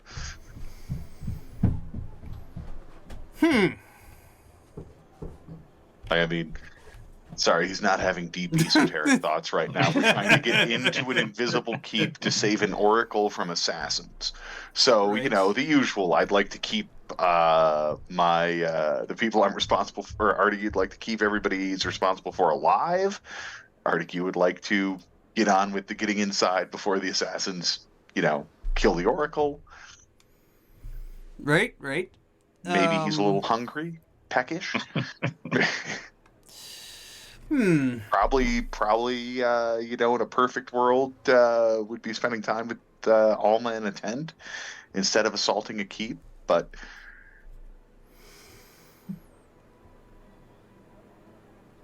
what more thoughts do you want me to have? He's a simple man. Yeah, I'm thinking here about what the next thing should be. I'm distressingly sober. Okay, let's do that. I hope the assassins don't fuck up my vines. Right, I'm gonna have to spend more fate dice. There's so many of you. Why are there so many of you? You're creating problems. There are only 4 of us. Right? That's right. There really isn't only 4 of you. So... The fairies will vote for us. Yeah, the fairies know there are only 4 of us. Right? It's 1, 2, 3, 5, 15, 4. We'll need 2 boats. Oh my god, I'm gonna run out of dice again, aren't I? And you start casting all that magic, that's what happens. That's what happens. So like that then. Okay. So... I'm not even gonna obscure it this time. Okay. That's pretty good. So that was my dispel roll? No, that was not was your my dispel dispel roll. roll. You are probing yeah. the walls here, trying to get through, find the wood. Sir Artigue will feel... no, you won't, because there was an obscure magic of that one. You will feel wood! You will feel wood! That's what you will feel. But as you discover the wooden door, which it must be, because look at how tall even Gistaki can't reach the top of this door. We will have to roll some rolls here for resisting magic. And this, you are going to have a bonus die, yes. So, wind plus 1. And you need to have... How many successes do you need? Depends on how many successes I rolled, right? 1, 2... I only just made what I needed to do. So, I guess you need 5 successes, yeah. Well, since that's impossible. It's impossible. If I have 3 dice, I cannot get 5 successes. This is true. So, all of you suddenly feel an absolutely compelling urge to turn around and go down to the ship again. And just leave. Turn around, go down to the ship. Yep. All of you. Are the Trachorians going to let us? Well, that's going to be the next question, isn't it? So you find yourself just walking down this path again. It's been a nice walk, hasn't it? I mean, there was clearly nothing up there. I mean, no, you still remember that there was something up there. Your memories have not been altered. We found the wooden door. You found the wooden door, and then you were like, yeah, okay, now we're leaving. And you come down to the bottom of... And there's the Trachorians. And they're like, halt! In the name of the Empire, says the captain, I guess. I look at Alma and I say, tell them that it would be smart if they surrender. And just let us be. We outnumber them. And I guess I still have access to that trick. So what Alma is going to do is she's going to look the captain directly in the eye and say, you tried your best. We outnumbered you, so you're going to surrender and go back into the garrison. And I am going to spend fate dice for hypnotism. Ooh, very nice. Are we spending 2 here, or just 1? Okay then. Because Can my we use overwhelming urge is to Artigue's get back on the ship and intimidating? leave. So It is. Yeah, can we use Artigue's intimidating reputation for any of us? You absolutely can, yes. I did defeat Franz single Look at that. I don't Okay think it's then. necessary. The captain is looking at you and right, yes, that makes sense. Very well. We will go back to the garrison and make sure that our weapons are properly polished. We haven't passed inspection in a while, have we, men? Let's go. And they turn around and go back to the garrison as you go back up onto the ship. Mm-hmm. You What have happens technically to our- fulfilled the command, haven't you? Yes, I was going to say what happens Yeah. to our compulsion once we achieve it. You And has that been more than a scene? Just duration is a thing. the Also- duration is a scene, yeah. we're on water. You are on water, yes. Which means that the spell can't have... So, anyone trying to cast a spell on you now won't be able to if they are on the island. But the spell was cast before you were on the ship, so... All right. So again, what happens to our command, compulsion, whatever, once we are on the ship? Which we've I'm established thinking- we've reached. You are going... I mean, it kind of would be fun if you started to leave to fulfill the complete compulsion here. I mean, basically you've been killgraved, right? We're gonna do this now. And then you leave the island, and it's gonna take you a while to get your mind back, I suppose. Wouldn't the captain and the rest of the soldiers that we promised riches to not basically be like, what the hell are you doing? Yes, the captain is definitely like, why are you back again? And then there will be, where are the treasures, you drell-bolted harpies? Well, we have to leave. What? Citadel's gone. Ow! Yeah, we just... Ow! Ow! Fairies are doing their thing. The Citadel has disappeared, and we have to leave. The captain Don't will ask me surrender. why. I don't know why.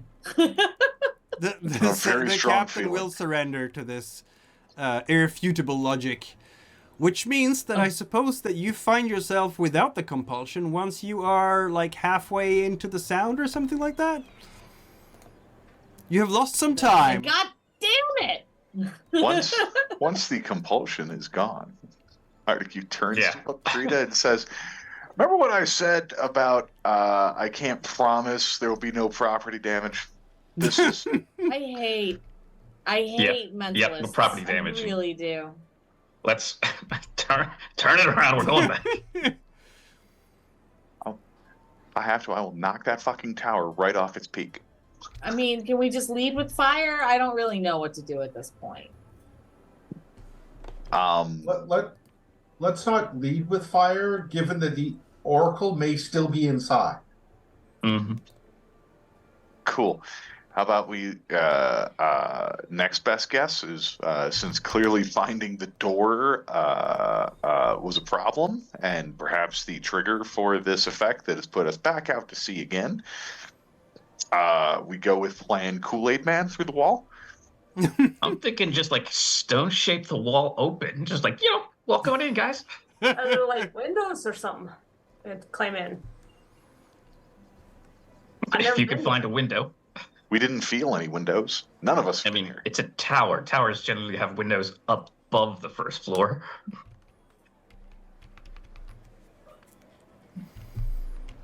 If you are curious, the GM pool now only has 13 dice left. I spent 5 of the ones that I had at the start. So you could only do that twice more. I can only do it so many times. Is the lesson we can learn here. Right. So, is anyone objecting to us going back? Nope, let's go. It's fucking ridiculous.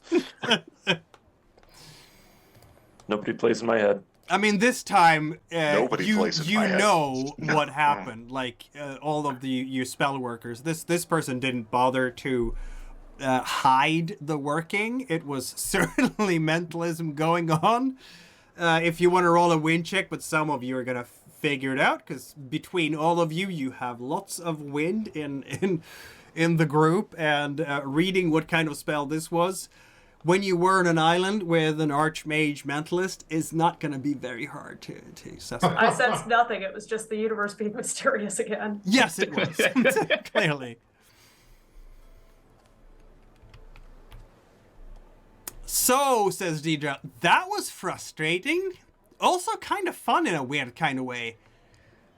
Didn't know they could do that. Strike zone, Deidre. Hmm? You've got a wide strike zone, Deidre. I mean, it was a new experience. Don't want it to happen again, but we survived it, didn't we? Oh, we did. I like to sign up for my new experiences. I don't like to be signed. I agree with you there, Saratigu. You will hear a mumbling from Garagormgal. Bloody witchcraft that was. Truth. Yeah. I mean, technically, it was mental craft. I take Well, offense to it sorcery, being then. called witchcraft. Yeah, there you go. I'm not sure how long my suggestion's going to our Trachorian friends there is going to hold as a note. It's fine. I can just wave the white robes and probably be fine.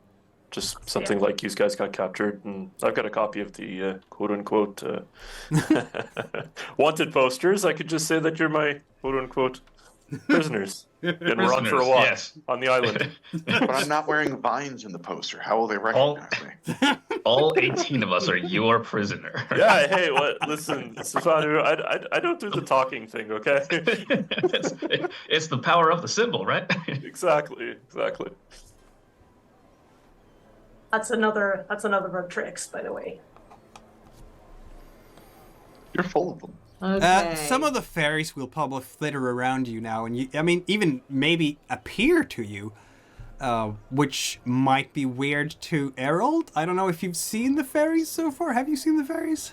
No, I know they took something, but that's about the extent of it. Yeah, they're Don't steal from him either, by the way. yay high, and have like fly wings on their backs. But otherwise, they're completely decked out in armor. Very tiny armor. They have bows and swords and mail. Like, It's awesome. yeah. People, did you take anything from him? Wait, yes. What? Can you give it Not back? taking, borrowed. Can you give it back?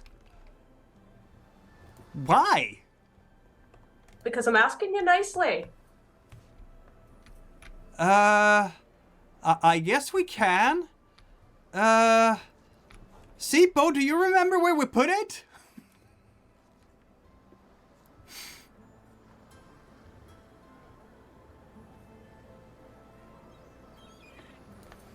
Let's see if they remember where they put it.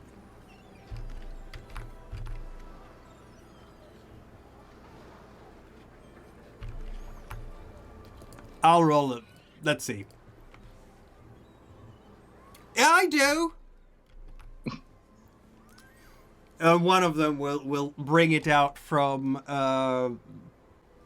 They put it inside the pants of the wheelsman, on the backside. See, that's funny. It was fun.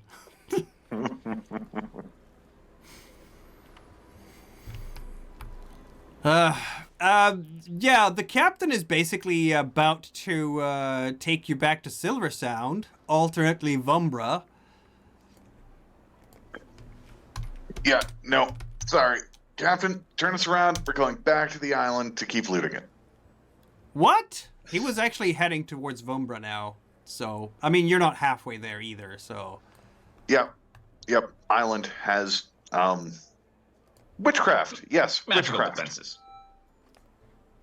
The wind What is am I actually doing? fine for your north-south trips today, so it's not a problem at all. What am I doing? Alma, would you please explain to the man what's going on? I mean, he's going to give you a whole bunch of Trachorian insults. Somehow tuning into your complete lack of wits and Okay, you are giving me serious hot dog water energy right now, so what I'm going to need you to do is stop acting like a stale ham sandwich of a human being and a popinjay with flapping gums instead of wings and turn this Goram, like, rust bucket around so that we can get you the money we promised. She just saying. She's so fucking Right. hot when she does that. right. Finally, someone speaks Trachorian on this ship. He says, and he turns it around. Thank you. Stinking far-sailed foreigners. I'm gonna kill this guy. At least one of them So- knows how to speak properly. Whispering to Arctic, we- we're in the market for another boat. The rest of That's them are just right. ill-nurtured harpies anyway. Can we Fly-bitten pumpkins. use our time on the boat to dispel on the way back? Can't cross No. bodies of water with magic. Bodies of water. You would have to arrive on the shore and then do the dispel. And two of your mages are not boat mages. We're not. Makes There's no ground. I guess there's not like a generic, ups resistance to magic spell that you could cast on like us.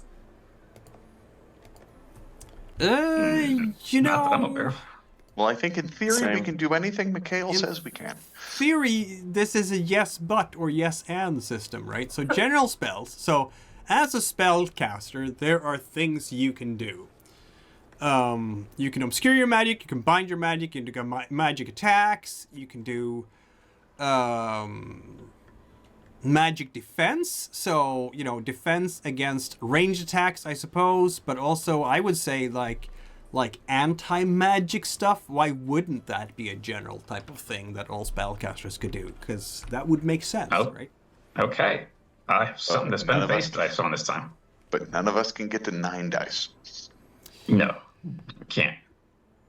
That is a situation, yes. You are about to enter Gattve's Rock, the home of an archmage of the Mentalist school, the home of, which means that he's on home turf. Mm-hmm. So yeah, he I'm not- Then I suppose we could yell our intentions to the gentleman and hope to persuade him to not hex us again. Would that work? maybe. We'll go back to the map again because that's clearly where we're going, right? You will get back, like you spent half the afternoon going back and forth and just, what are we doing? The Citadel actually reappear as we left? Like, is it still gone? Yes, it reappeared as you left. So when you're on the Yeah, ship, Harold you can Harold's see staying on the ship. when you're on the ship, you can see the Citadel. Harold is staying on the ship and waits for everybody else to get off. But where are we going with the ship now? So is the plan to go straight back to the pier Yep, again? we're going back. Or... Okay. Is there a place any closer than that to land a ship? Yeah. You Can have we a land ship somewhere like this. else that would? A ship like this always has rowboats, so they could just have the boat over the side, and you can go wherever you want to land on this island. All right. So follow me here. What if we take a rowboat out to the island? We tell the captain to leave for a couple of hours. We light the rowboat on fire, and then we can't be compulsed to leave. Why would the rowboat be? I'm confused. What? Because if the rowboat's not on fire, then we could use the rowboat to leave. The problem Then is he'll this is a just boat. compel us to do something else. Yeah. he'll Okay, just fair have point. us- yeah. I mean, I like the Possibly cleverness something is more there. permanent. The cleverness is there. As But long it's as he supposed to- can't see you, he can't put a spell on you, as far as you know. Now, the problem with mentalism is, of course, as the many with Wind 3 in this group, spellcasters would know, is in fact also clairvoyance. So, and that is not blocked by oceans. So if he wanted to, he could have watched you all the time now just by looking into a crystal ball or something and see you sail. But that's only if he is, you know, really caring about tracking you. Who knows if he is? So, If he's watching us, then we could take the opportunity to try to, I don't know, communicate with him somehow. I was thinking we could use Errol to start a forest fire and use the ash and smoke as cover.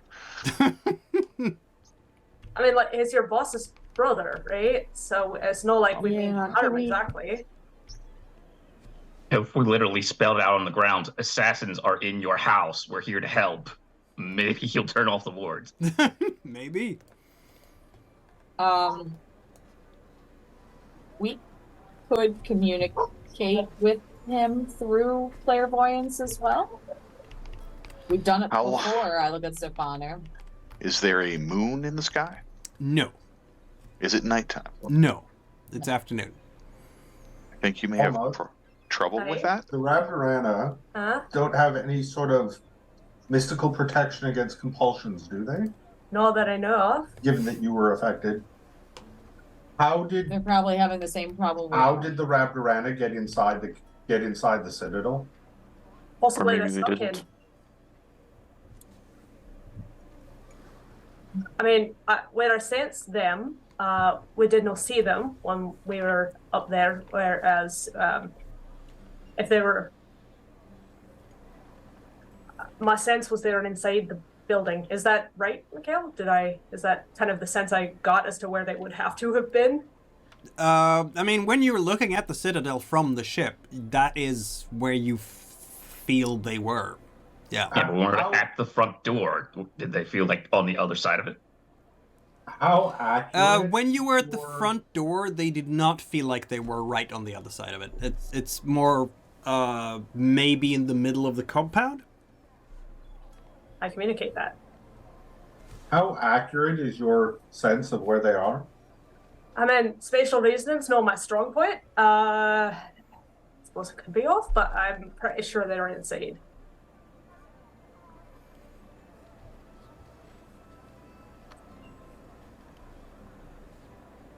So either they snuck in, or he wants them there. Oh, God. That second one is a terrible possibility. Oh, yeah. Yeah, that hits. That was the point I was trying to get to.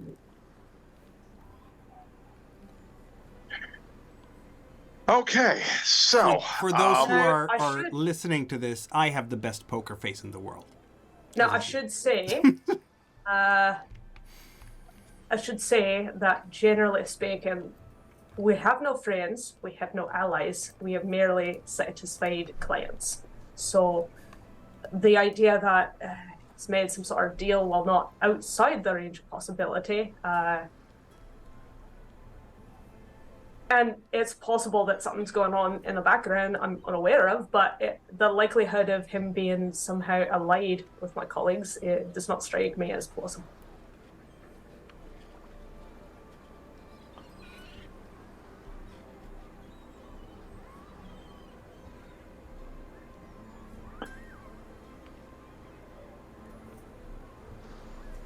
Mechanical question.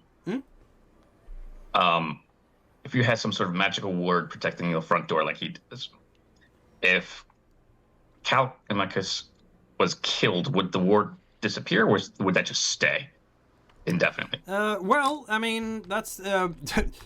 if he also knows Cargamation symbolism, but aside from that, you can actually do bind magic, so that creates magic objects. You cast a spell as usual, but spend extra fate dice that are not rolled, as per obscure magic. The more extra fate dice you spend, the more powerful the binding is. So if you spend 2 extra fate dice, you can bind the spell in an object permanently, which makes it a magic item, right? But then it disappears when the spell is activated, and it can be... so it's good for 1 use. With 3 extra fate dice, it stays permanently, which means that these archmages can have the tower just absolutely chock full with magic items that do stuff. I mean, how long have they lived out here? A while. And they are known to experiment and have fun. So you should probably expect this place to be absolutely chock-full with magic items that do all sorts of funny things. He is an expert in mentalism, as I said. Fundibera is much more into illusionism. And even though she's not at home right now, any magic items she has created might still be in the house and be interesting and funny in their own ways.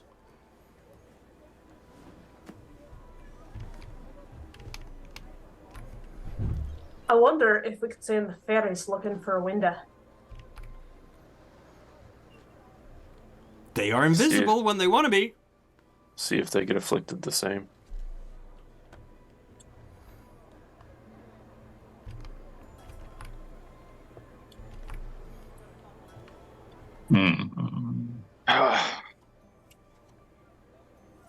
Could we use earth magic to tunnel into the building?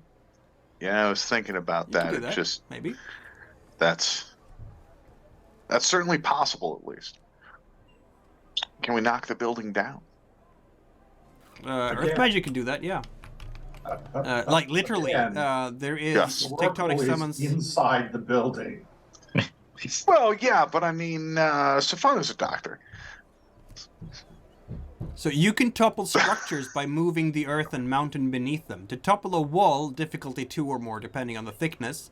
To create a pathway through a mountain is difficulty 3. So yeah, you can definitely topple a wall and so A on. pathway through a mountain, absolutely. With enough force, you could bring down the entire citadel. I'd So if like we to land- know that's not that option. If we landed on the backside and tunneled in, though, maybe he won't see us. Problem is the boat. If you come in a rowboat, that's gonna be less conspicuous than Karak. But he might still see you. I mean, who knows? You have no idea how many. I mean, you can see from a distance. There's a spyglass. The captain will definitely have a spyglass, right? This is Tudorian Sure. times. There are so this tower. Let me have a look again. On And the a structure of this sextant. tower. Fun little puzzle you have now, isn't it? It's almost as if every place will have their own challenges, isn't it? The tower itself, what you can see, looking over in the looking glass, the wall is tall enough for like maybe one level, but then the citadel, the door to the citadel is actually on the second level. You get there by a stairwell. And then that second level doesn't have any windows at all. The third level has arrow slits. The fourth level has really big, nice windows that have strange colors. Actually, both of them levels have colored windows, I think. So, sounds like we gotta get to level 4. As you are looking through the spyglass to look at the citadel, you will see a person coming out of the citadel with a big bucket in their hands, and it looks conspicuously much like one of those trappers that you met out in the Wolferweld with the turban and the green and brown clothes, and just walking with, looks like a big bucket of, I don't know, rags of some kind. Yeah, maybe. That's probably Gotcha. how they got in, impersonating servants and such like. Either that or they're mentally dominated into cleaning the place. That'd be hilarious. That would be really funny. Except for the whole lack of free will part. That kind of sours my enjoyment. Then the person disappears from you because goes below the wall. I mean, I could try talking to them, see if they've been dominated. They're probably not going to want to hear from me, though. Ooh. There's a Do they question. know that you're like? Yes. Well, let me tell you this. The last thing I heard from them is, "Sister, what's wrong? Why do you hesitate?" And I had no fucking answer for that, so I imagine they know something is up. Could you kill this guy and pretend to be him? suppose. Question to you. As you are, I mean, your ship is I'm having the ship on the map right now of the island, mostly for convenience for you guys. If you are not actually sailing to the pier, there is no reason for you to sail terribly close to the rock itself.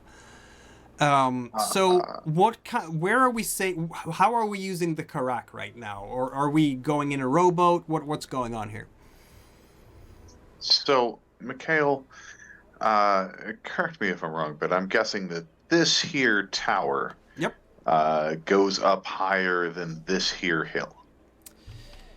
It does, yes. Though it might not be able to see everything like this here hill.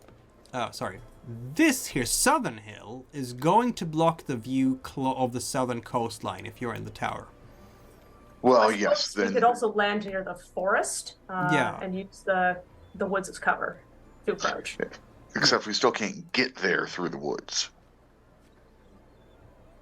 Yeah, that's a bigger challenge. Like, I agree with you wholeheartedly, of course, Alma, that we can get through. I mean, we could use those woods to get halfway there, but once we're halfway there, then what?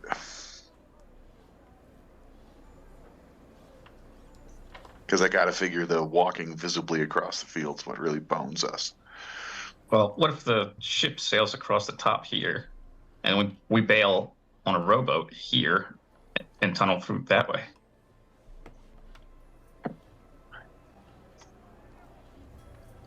That could work, maybe. I mean, he's going to sense the magic, right? He's going to sense a disturbance in the Clairvoyance. force. I mean, if he's clairvoyancing us, he'll see it happening, and yes, he will be able to tell that the spell's being cast. And Well, you can know, hide the spell, but if he thinks he's chased us off, he might not be watching anymore. God, Gormguld is listening to all this.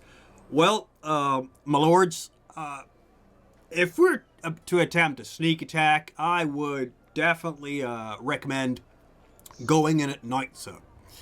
See, that tends to limit visibility. So if we sit in a rowboat and get ourselves across the ocean that way, and then under cover of darkness approach from somewhere Do where... we think that the Oracle is still alive in there? Well, I wouldn't know anything about that, milady, but just in terms of military strategy for a commando strike, see, that's how I'm thinking. I like it. Yeah, Thank you very much, Kamakis. Yeah, and if the point of the RR was to kill the Oracle, she'd be dead by now. Like, they wouldn't have been messing around, right? They got inside, and it's been hours. She's either dead or she isn't. And if she's isn't dead, then she's going to be alive by nightfall, right? I mean, they're still in there, so that seems. I mean, but I just don't yeah. want to leave her being tortured for hours if we can avoid it. Well, if someone's torturing her, it's your boy Kamalkus who you don't want me to hurt. I didn't say, I just said I don't want to start with the murder if we can avoid it. I never want to start Well, with if the he's murder. in there, You know if that. you believe he's in there torturing her, then I'm going to kill No, him. but the RR is in there now. So what? What are they But- doing to her? I can't be good. They're not. We, to the best of our knowledge, we don't think they're doing I anything. do not like your tone. Well, you know what I mean. Well, again, it looked like one of them was cleaning a balcony, which I'm guessing is a sign of their mental domination, not that cleaning the balcony is part of their long-term plan to kill the Oracle. So I could be wrong. Or they've infiltrated. That makes sense. Hey! I wonder if Fundabera knows what Kamalkus is doing. Didn't one of you say that, like, the nighttime is good for your woogity shit, too? Yes, they can use some of their woogity shit, as you so delightfully put it, at night. Yeah, but I look at Errol and then I look back and I say, I don't know about all that, though. It's been a blind eye since my third eye's been opened at this point. So, in that case, theoretically, if we wanted to create a powerful enough spell to just protect ourselves or shatter the illusion on the place, if we just sacrificed every living being in the town, that might give us enough mojo. No, I I can't don't close think that so. much. Can we? It's just on the board, Harold. I'm just putting it on the board. I It was don't- my first I don't solution. wanna I'm taking that one sacrifice- off the board, and I'm going to tell you it Thank you, doesn't work Stefano. that way. Okay. I don't want to. When the necromancer has to take away the murder. All right. I'm just. I don't want to sacrifice an entire Trachorian garrison to do. Well, it things. wouldn't Like, work, that doesn't seem apparently. great. And if it won't work, then it won't work, so no point. Yeah. I mean, does not your like nighttime shenanigan type of thing involve asking questions and such? That it certainly does. No. What? We can ask for a prediction of the future. That doesn't require nighttime. I can just teleportation. That's totally within Oh. the bounds of things. Doesn't Oh, your yeah. just tell a fortune, though? Isn't that functionally making a prophecy that then we get fate die if we make true? I have to look up the actual. I think fortune It's been a telling while and since you prophecy did are it, different things. Stefano says, Ugh. Deidre, I have in the past promised to help you. How about we cash in that favor in some way? Right? What did you have in mind? I have no idea yet. I just don't like being in debt. Alright, so you're just gonna cast some chaos to the winds and see how it turns out? Is that the plan? I have no plans. Do I look like a girl with a plan? I just like to do things so they happen. I'm like a dog chasing cats in the street. I don't know what I would do if I caught one. All Well, right. if you can figure out a way to get us into that tower, that debt will be. Loving the self-awareness, by the way. Paratorian put down. So we could take the Karak, have it drive away like we're leaving. We could sit out in a boat until nightfall. We could sneak into the woods. I We have could all sorts climb of the cliff, approaches she says. now. But presumably we could climb the cliffs too. It just still doesn't necessarily She's solve just the problem. looking at your armor and everything. It's like, really? Yeah, I've got a rock climbing kit. Huh. Don't you doubt me. What if we just go talk to them nicely? Back to the discussion of simple discussion with these people saying, hey, there's assassins there to kill you. If they're with them, we played our hand. If they're not with them, no harm, I no mean, foul. I should, if I sort of ping the network, it should be. I mean, I don't know for sure if I could tell if they've been spelled, but that might be good information to have. Though it does risk revealing our presence again to the gentleman in charge of the tower. What if we, hypothetically, talked to the Trachorians and sent them to the tower?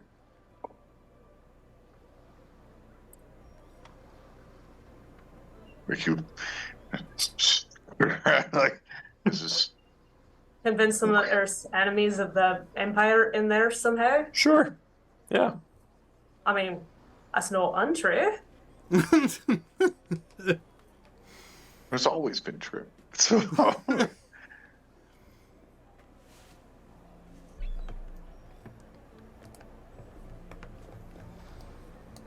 Do you know much about the Trachorian military? Who could I be that could give them such a command? be prawns. Franz Nikolaev would probably be the closest thing. And I think I can pull that off. I can try. Amazing. Harold opens up his bag of tricks, and he has disguise kit in it. So he's going to look for the closest thing something Best Franz would friend. actually open. The fairies where? fucking took mine! That's amazing. He's been trying to get any kids, and so you know. Harold, who are you? Easier not to ask that question. So confused. I mean, I have met friends that live, and she hangs out here, as I seem to recall, and I guess they don't know her that well, do they? They probably wouldn't know her on a personal level beyond that. They would just probably know the orders that she barks down from on high. Yeah, and as long as you're willing to like tell them to torture the innocent, and you know, they'll probably buy it in a heartbeat. She's got a thing on her neck, I seem to recall. Oh, that's right. You know, Yep. they don't know that. Wear a turtleneck. Does Franz wear turtlenecks? It's Does not not on her strike neck. me as the turtleneck type. I mean, I do still have that Paraton armor I can put on. Although I'm sure hers is nicer. I'm sure she would have a difference between ceremonial armor and actual field armor. She She would. could be wearing her field armor.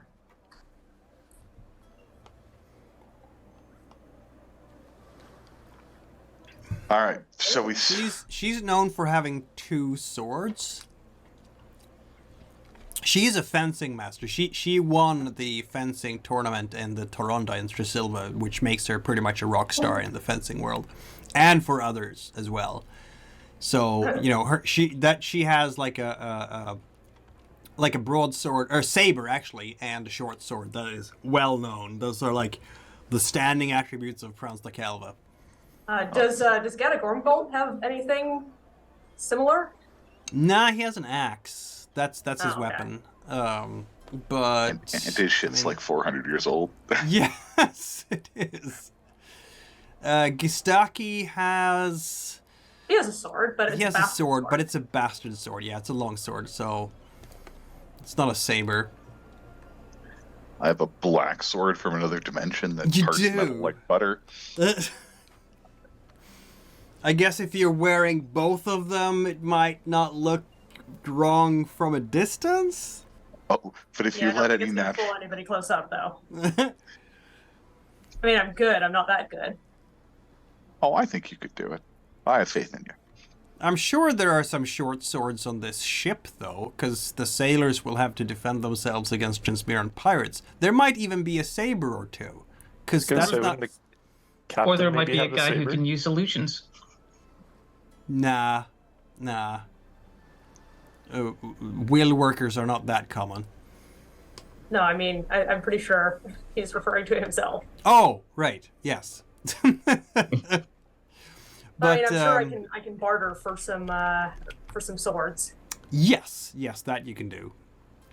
I'm not even going to have you roll for it, because there are so many of you, and you have how many people with high water here? It's Alma, it's Nephria, it's Deidre. You got this. All right, so I've got a saber and a short sword of some kind. Yep. I just have to hope that nobody asks me for a demonstration. Exactly. Again, fence for shit.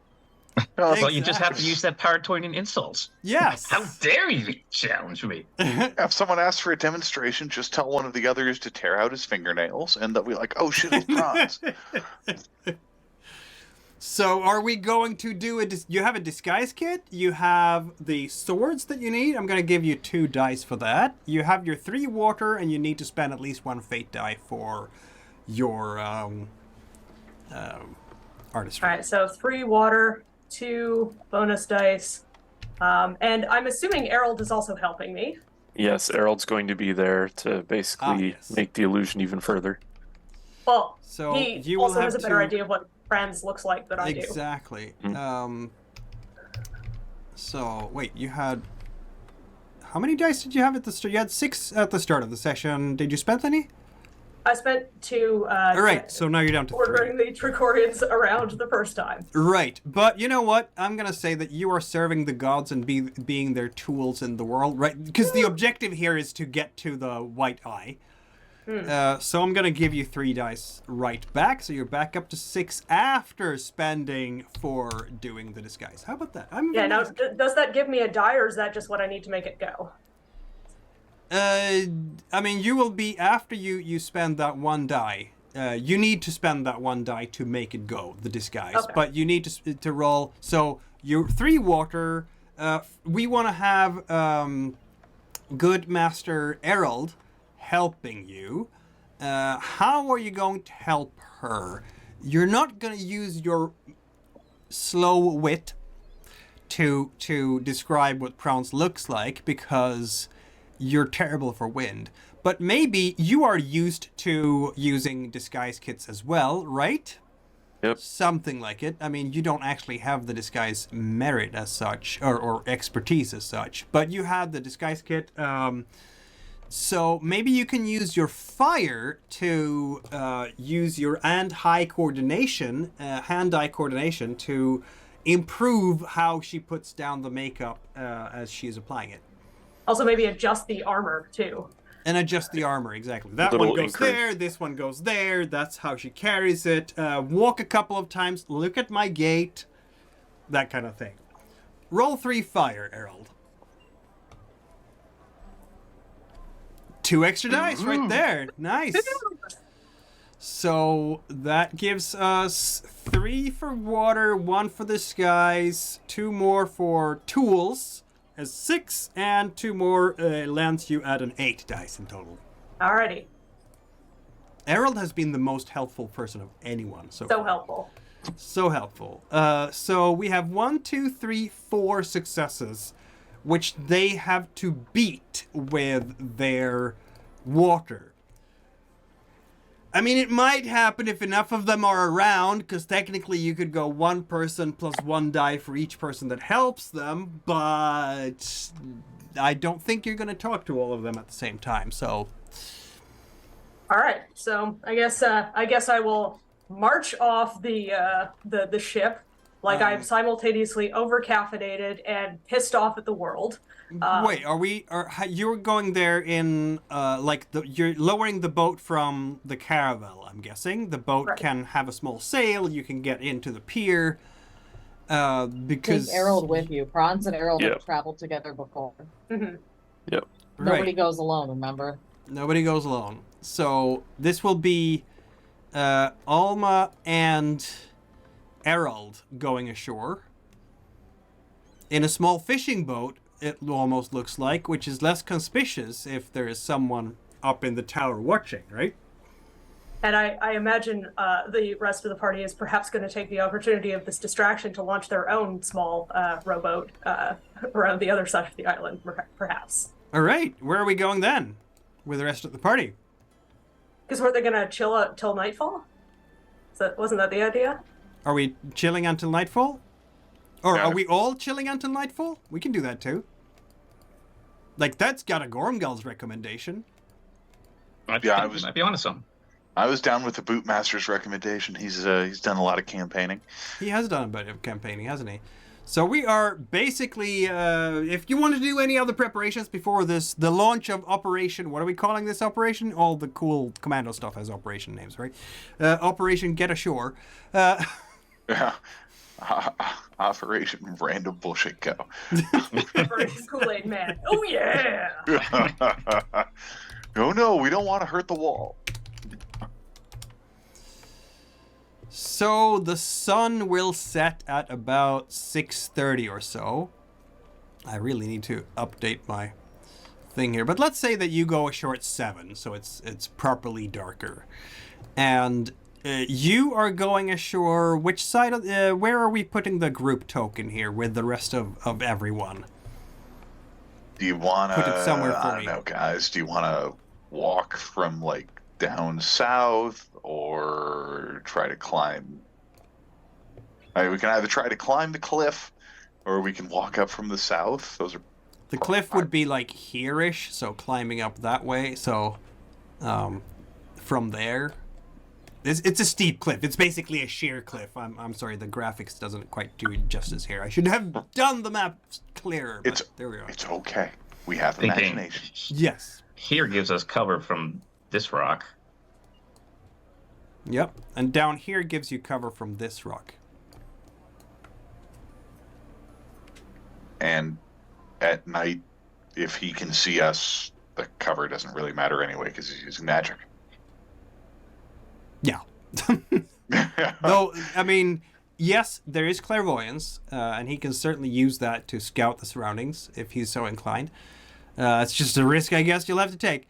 But in terms of line of sight straight from the tower, if you're standing at the top of the tower with a looking glass, then this area would be behind cover, and down here would be behind cover, and arguably down here as well. The trick is to get there with the boat without being spotted, because you have an excellent view from the tower over the ocean there. Yeah, that's what I'm thinking over here. All right. So north side of the island. That works. And you're coming with the captain's other sloop. The captain is, as always, muttering over, with Paratornian oaths and profanities over how long this is all taking, and he definitely has a cargo that has to be in Vumbra stat, and he's losing money, and Kastik is very, very displeased, so you'd better deliver, and so on and so forth. And I think Nefria is chewing on, like, the mast or something, trying to keep herself from not killing him outright. I mean, she has 8 good boys that could do that for her. Well, after the rest of the party is dropped off, I mean, he could just leg it back to Vumbra and then come back for us, and we'll have your treasure when you get back. You know what? He likes that idea. He will do exactly that. He will just, split. So, because that allows him to get to Vumbra overnight, do the whole docking, pay for the thing, sell his stuff, and then he will come back tomorrow, hopefully. At some point. Which means you're all now on your own with no way off the island except the fishing boats, because the fishing boats are now all coming in after a day's fishing. They're coming in at dusk, and basically, this is a perfect cover for Alma and Errol, really. When you're coming in at dark, you're coming in a small sloop with a single sail, together with all the other small sloops with single sails, which are in fact the local fishers who live here. Perfect cover 5 for of them, you. apparently. Isn't that nice? So yeah, you are now ashore on the island yet again, Alma and Erald. Yes, And the I guess I'm going Trachorian to garrison march has up. been walking Garrison up is and if I'm just down. preemptively furious with life and everything about it. Hands on the hilt of the sword that I can definitely use. Definitely. You've colored your hair black appropriately. Once the captain will come rushing up to you. My Lord General, and bow deeply. I had no idea you were coming, my Lord General. I would have prepared something. What can I do for you, my Lord General? Defeat the purpose of a surprise inspection, wouldn't it? Of course, my Lord General. We have... please come here, my Lord General. Bows again. Garrison, at attention! And yeah, he's rushing back to his garrison to call everybody out again. It's been a long and weird day for these guys. I tell randomly selected soldiers that they are sloppy and an embarrassment to the Empire. They're like, Your mother teach you to stand like that? Honestly. I demand to be taken to the office and shown the most recent reports, and don't they know that there are enemies of the conspiracies everywhere against the Empire, and what are they doing? And, the captain is trying to get a word in edgewise. General! I hope Erald is reporting this performance with little cliches and reviews, just like, oh, excellent form here. Needs work here. Yeah. It's totally good cop, bad cops, but it's actually. And eventually, the captain will manage to report that they actually spotted a Transmiran terrorist earlier today, but they left on a ship. We don't know why that was all about. They They were outnumbering us 2-1. It was a regular invasion. It was we heard from Silversound. Maybe it was the same people. If you hurry, you will catch them. I heard that there is already a party of such enemies of the Empire inside the Citadel. And what are you doing about it? Blinks. Don't tell me this escaped your notice.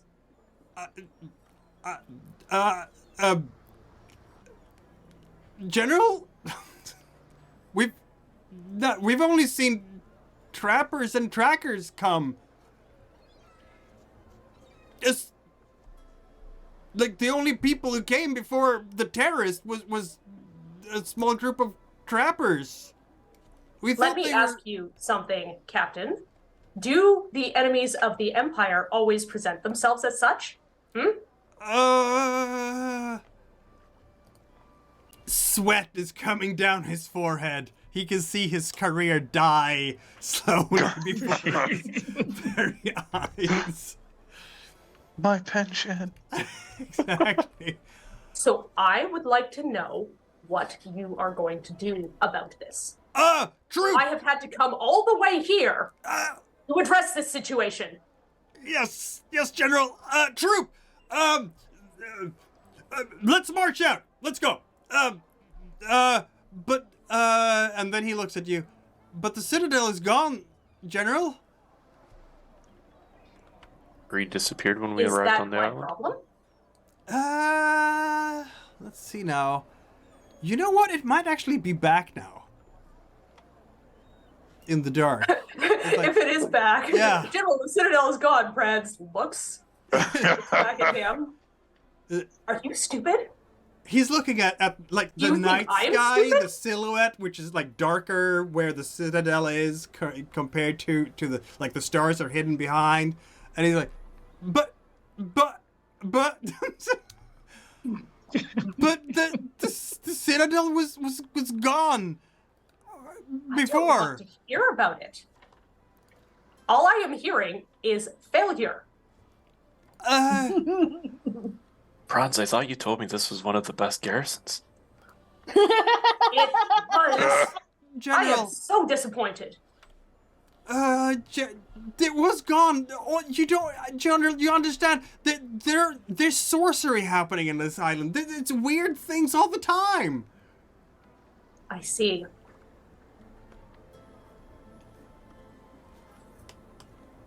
Demote him Am I and to take command of the understand troops. that you are not equipped to handle the threats that I have been apprised of on this island? Is that what I'm to understand, Captain? Just a squeak coming out of him at this point. You've broken this poor man. Now, I would advise that you do as I say and go there now and investigate the threats that I have received intelligence of. I will be waiting for you here, and I had better not hear any more of this ridiculous array of excuses that you have presented to me so far. Yes, To General. make myself clear.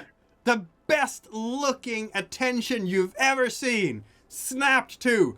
Troop, march out. I want to see this troop march like your true Trachorian soldiers.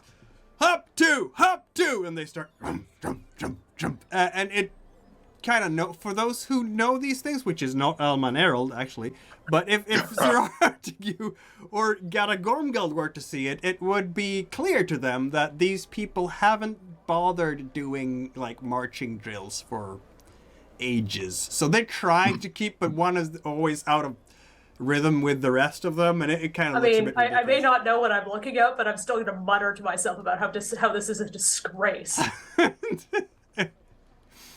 The fishers, meanwhile, I mean, they're all gathering in the Anxalis temple, and they're taking their... It apparently functions both as the local tavern and temple, and, you know, the commons, public house, as it were, for the fishers, and they're keeping well away from both of you. That's Trachorian stuff. They don't care at all. They have their ale and strange things don't concern them. It must be really weird to live, grow up as a fisher on this island, between the Trachorian garrison and the weirdos on the cliff and everything.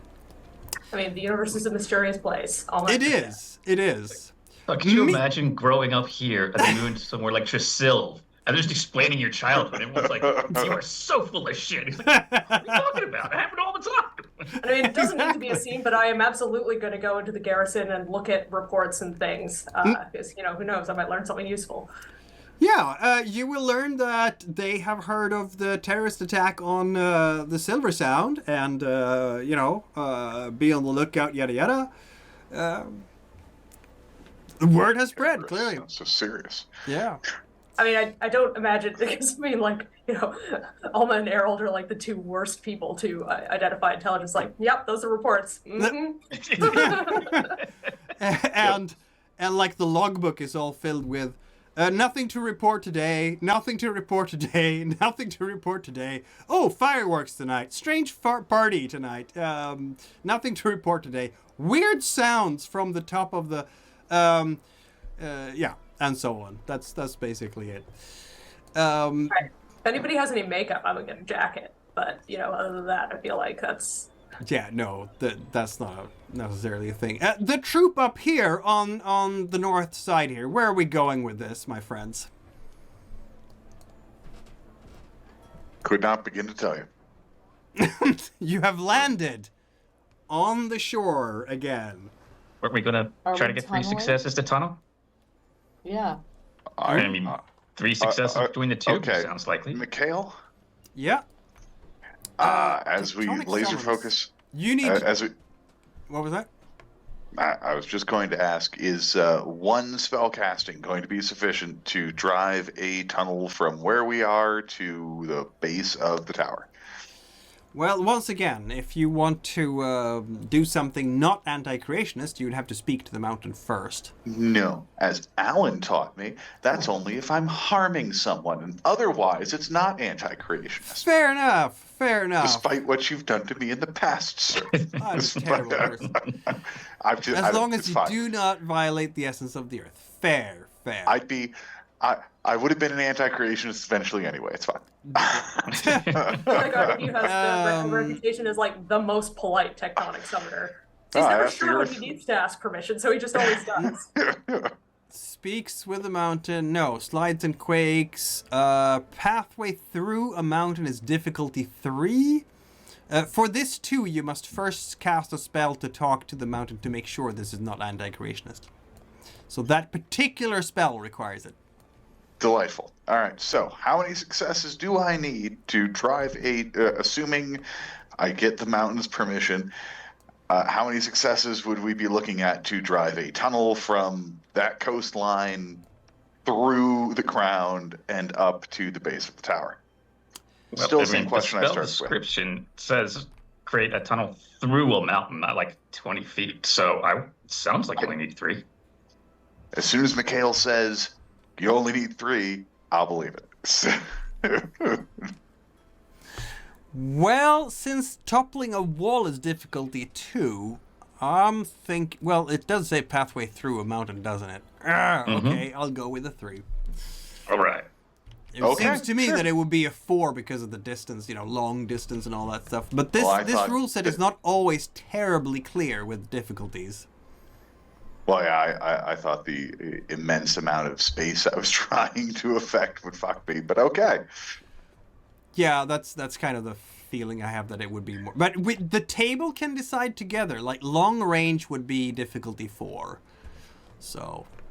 It says through a mountain. It does say through a mountain. Yeah. On my first reading, Alan, you muted. I interpreted it that way. It says through a mountain for difficulty 3. That's not like, 20 feet. That's... Okay. This is less than a mountain's worth of distance, it seems like. Yeah. Yeah. All right, then. Difficulty 3 it is. Is this going to be... I mean, first you have to speak to it, though. So who's doing that? It could be Artigue or Brodonius. Or both. You could sit there and have a seance together. Well, I mean, it makes sense for us to both work at it. Mm-hmm. It I mean, does. we are Got both time. Yeah. tectonic summoners. Yes, you are. This is what you guys do. That's why Artigue I and keep- Bedonius. Fist bumps. 2 minutes, I have an alarm going off here. Hold on a second. Yeah. Yeah, we're wrapping in a short while. So Bedonius will spend a fate die, and or is Bedonius just helping Sir Artigue? Because in that case, only one of you needs to spend the fate die for the talking. Oh, sure. I'll spend the fate die for the talking. Very good. I mean, you have a mountain of them, so. Haha, say what I did there. Yes, well, after I spend 4 of them, I'll only have 5. So you see? Fair. Yes. Yeah. Bedonius can definitely use his stone to do things here. Or, yeah. That's basically it, right? Hold on. Tectonic summons. Yeah.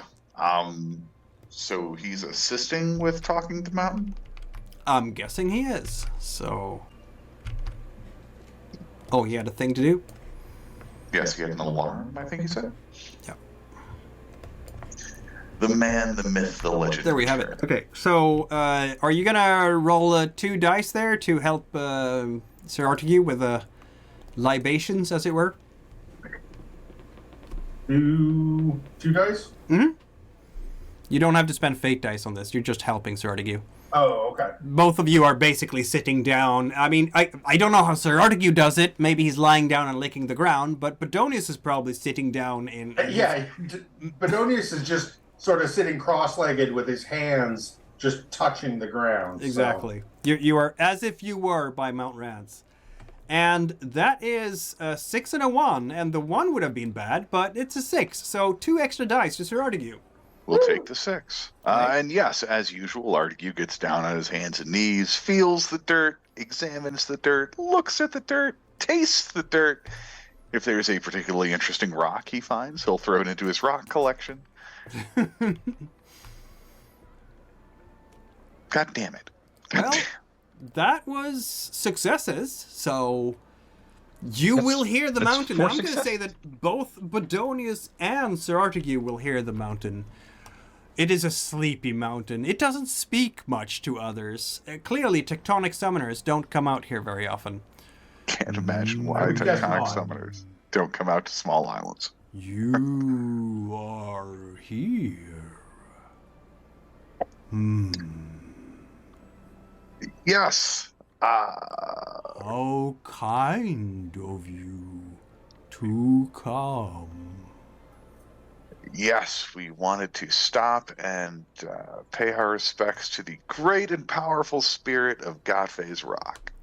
Yes, well, that is uncommonly kind of you. It's an old geezer, this one. I don't get many visitors nowadays.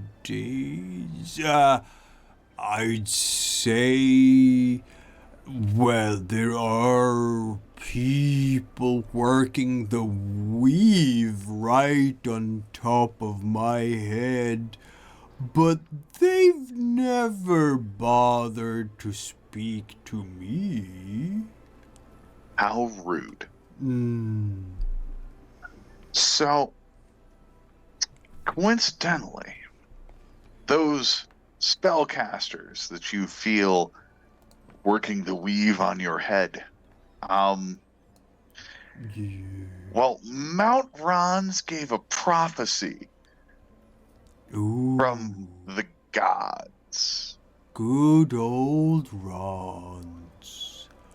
How is Rons these days? My associate Bedonius is much closer with Mount Rons than I am. We only had one conversation in passing. So, Bedonius, how is Rons? Rons is taking a well-earned rest after speaking his prophecy to myself and my brethren. It took a lot out of him speaking that much. I see, yes. Always talkative, Rods. Young strapper. Lot on his mind. That one? Yes. So, Ron's sent us. Well, Ron spit out this prophecy so that we could complete it and do the will of the gods and say protect the conflux and all sorts of good things like that. Which, as obedient servants of the mountain, we're certainly looking to fulfill Mount Ron's wishes. One of the oracles that we're supposed to be protecting has been kidnapped by the spellcaster on your head, and Ooh. gonna need your permission to save the oracle, save the world. Well, what can I do for you? We were thinking a tunnel from here to the tower, or if you happen to know of any surreptitious underground entrances to the tower, that'd be great too. Oh, yes, yes. I spoke to a very they are- interesting volcano once that knew all about a tower. Yes, they are. The young man who lives on my head, he does things with Earth sometimes. Doesn't ask permission, though. Very impolite. But they've done changes. There is on top of my head is a round thing. That's true. Lots of That stone. is where we wish to visit. Oh, but there's people inside me too, under the tower, see? Did they connect? Yes, but they are tricky, see? The young man, he made it so the only way to get in there is by going through the earth, which he does without asking permission, of course. They've even put down some of the rocks to block passages to one of the rooms to anyone who cannot delve through the earth. Very cunning in a way, I suppose. Could you And there's guide the us? screaming, the constant screaming in there, I'm sorry, come again? howling. There's a lot of howling in what do you call a dwelling under dwelling? The humans have a word for that, I A think. dungeon? Dungeon? Maybe, yes. They keep people down there anyway. Some people never come out. They go down and then they turn to stone. What an absolute delight. Eldrid's going to love this. Could you guide us in, with your permission, tunneling through your corpus so that directly to that room that you can't get to unless you can move through the earth? That I seems like the see. place we want to be. I certainly can.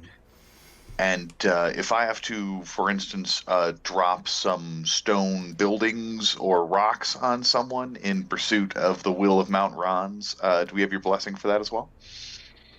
Suppose so. Shouldn't go against Rons or the gods. That's not nice. No, that would be very wrong. You're right. Thank you, O wise Mount, or I'm sorry, not Mount, O wise Gattve's Rock.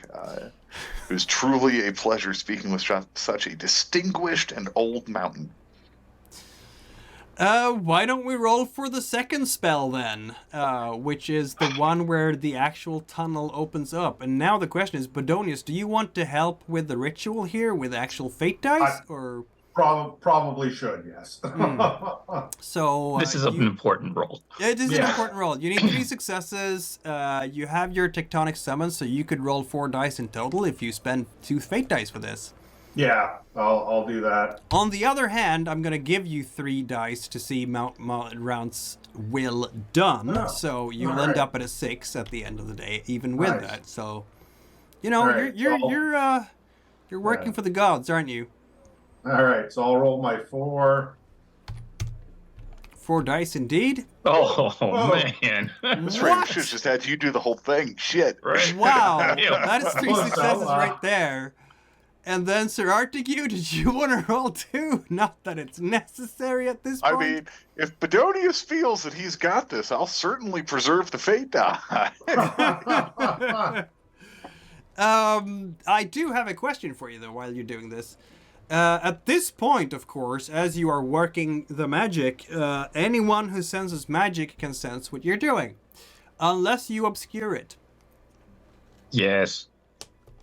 That would cost another 2 fate dice, a maximum 2 fate dice, because either of you have only... That's real sweet, guys. Sure, I'll mask it for Stefani's sake, but just for the record, now I have 3 fate die. What? My recollection, you have 6, but where did the rest go? Well, if I started the session with 9. Yeah. I paid 1 to talk to Gattve. Yeah. If I pay 3 to tunnel, No. and then 2 more for masking, that would be -6. But you're I think not it's just 9. 2 for paying masking. 3 for tunneling, because right now that's what good point. Bedonius is doing. I already had it on my chart. So yeah. So Bedonius you is have tunneling, 6. you're You have obscuring. 6. Sure, And- I'll spend 2 more to obscure.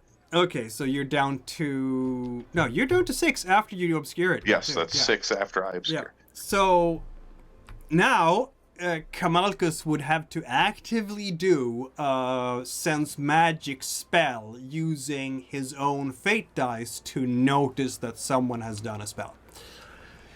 And of course, what happens with this is the rock vibrates ever so slightly, and then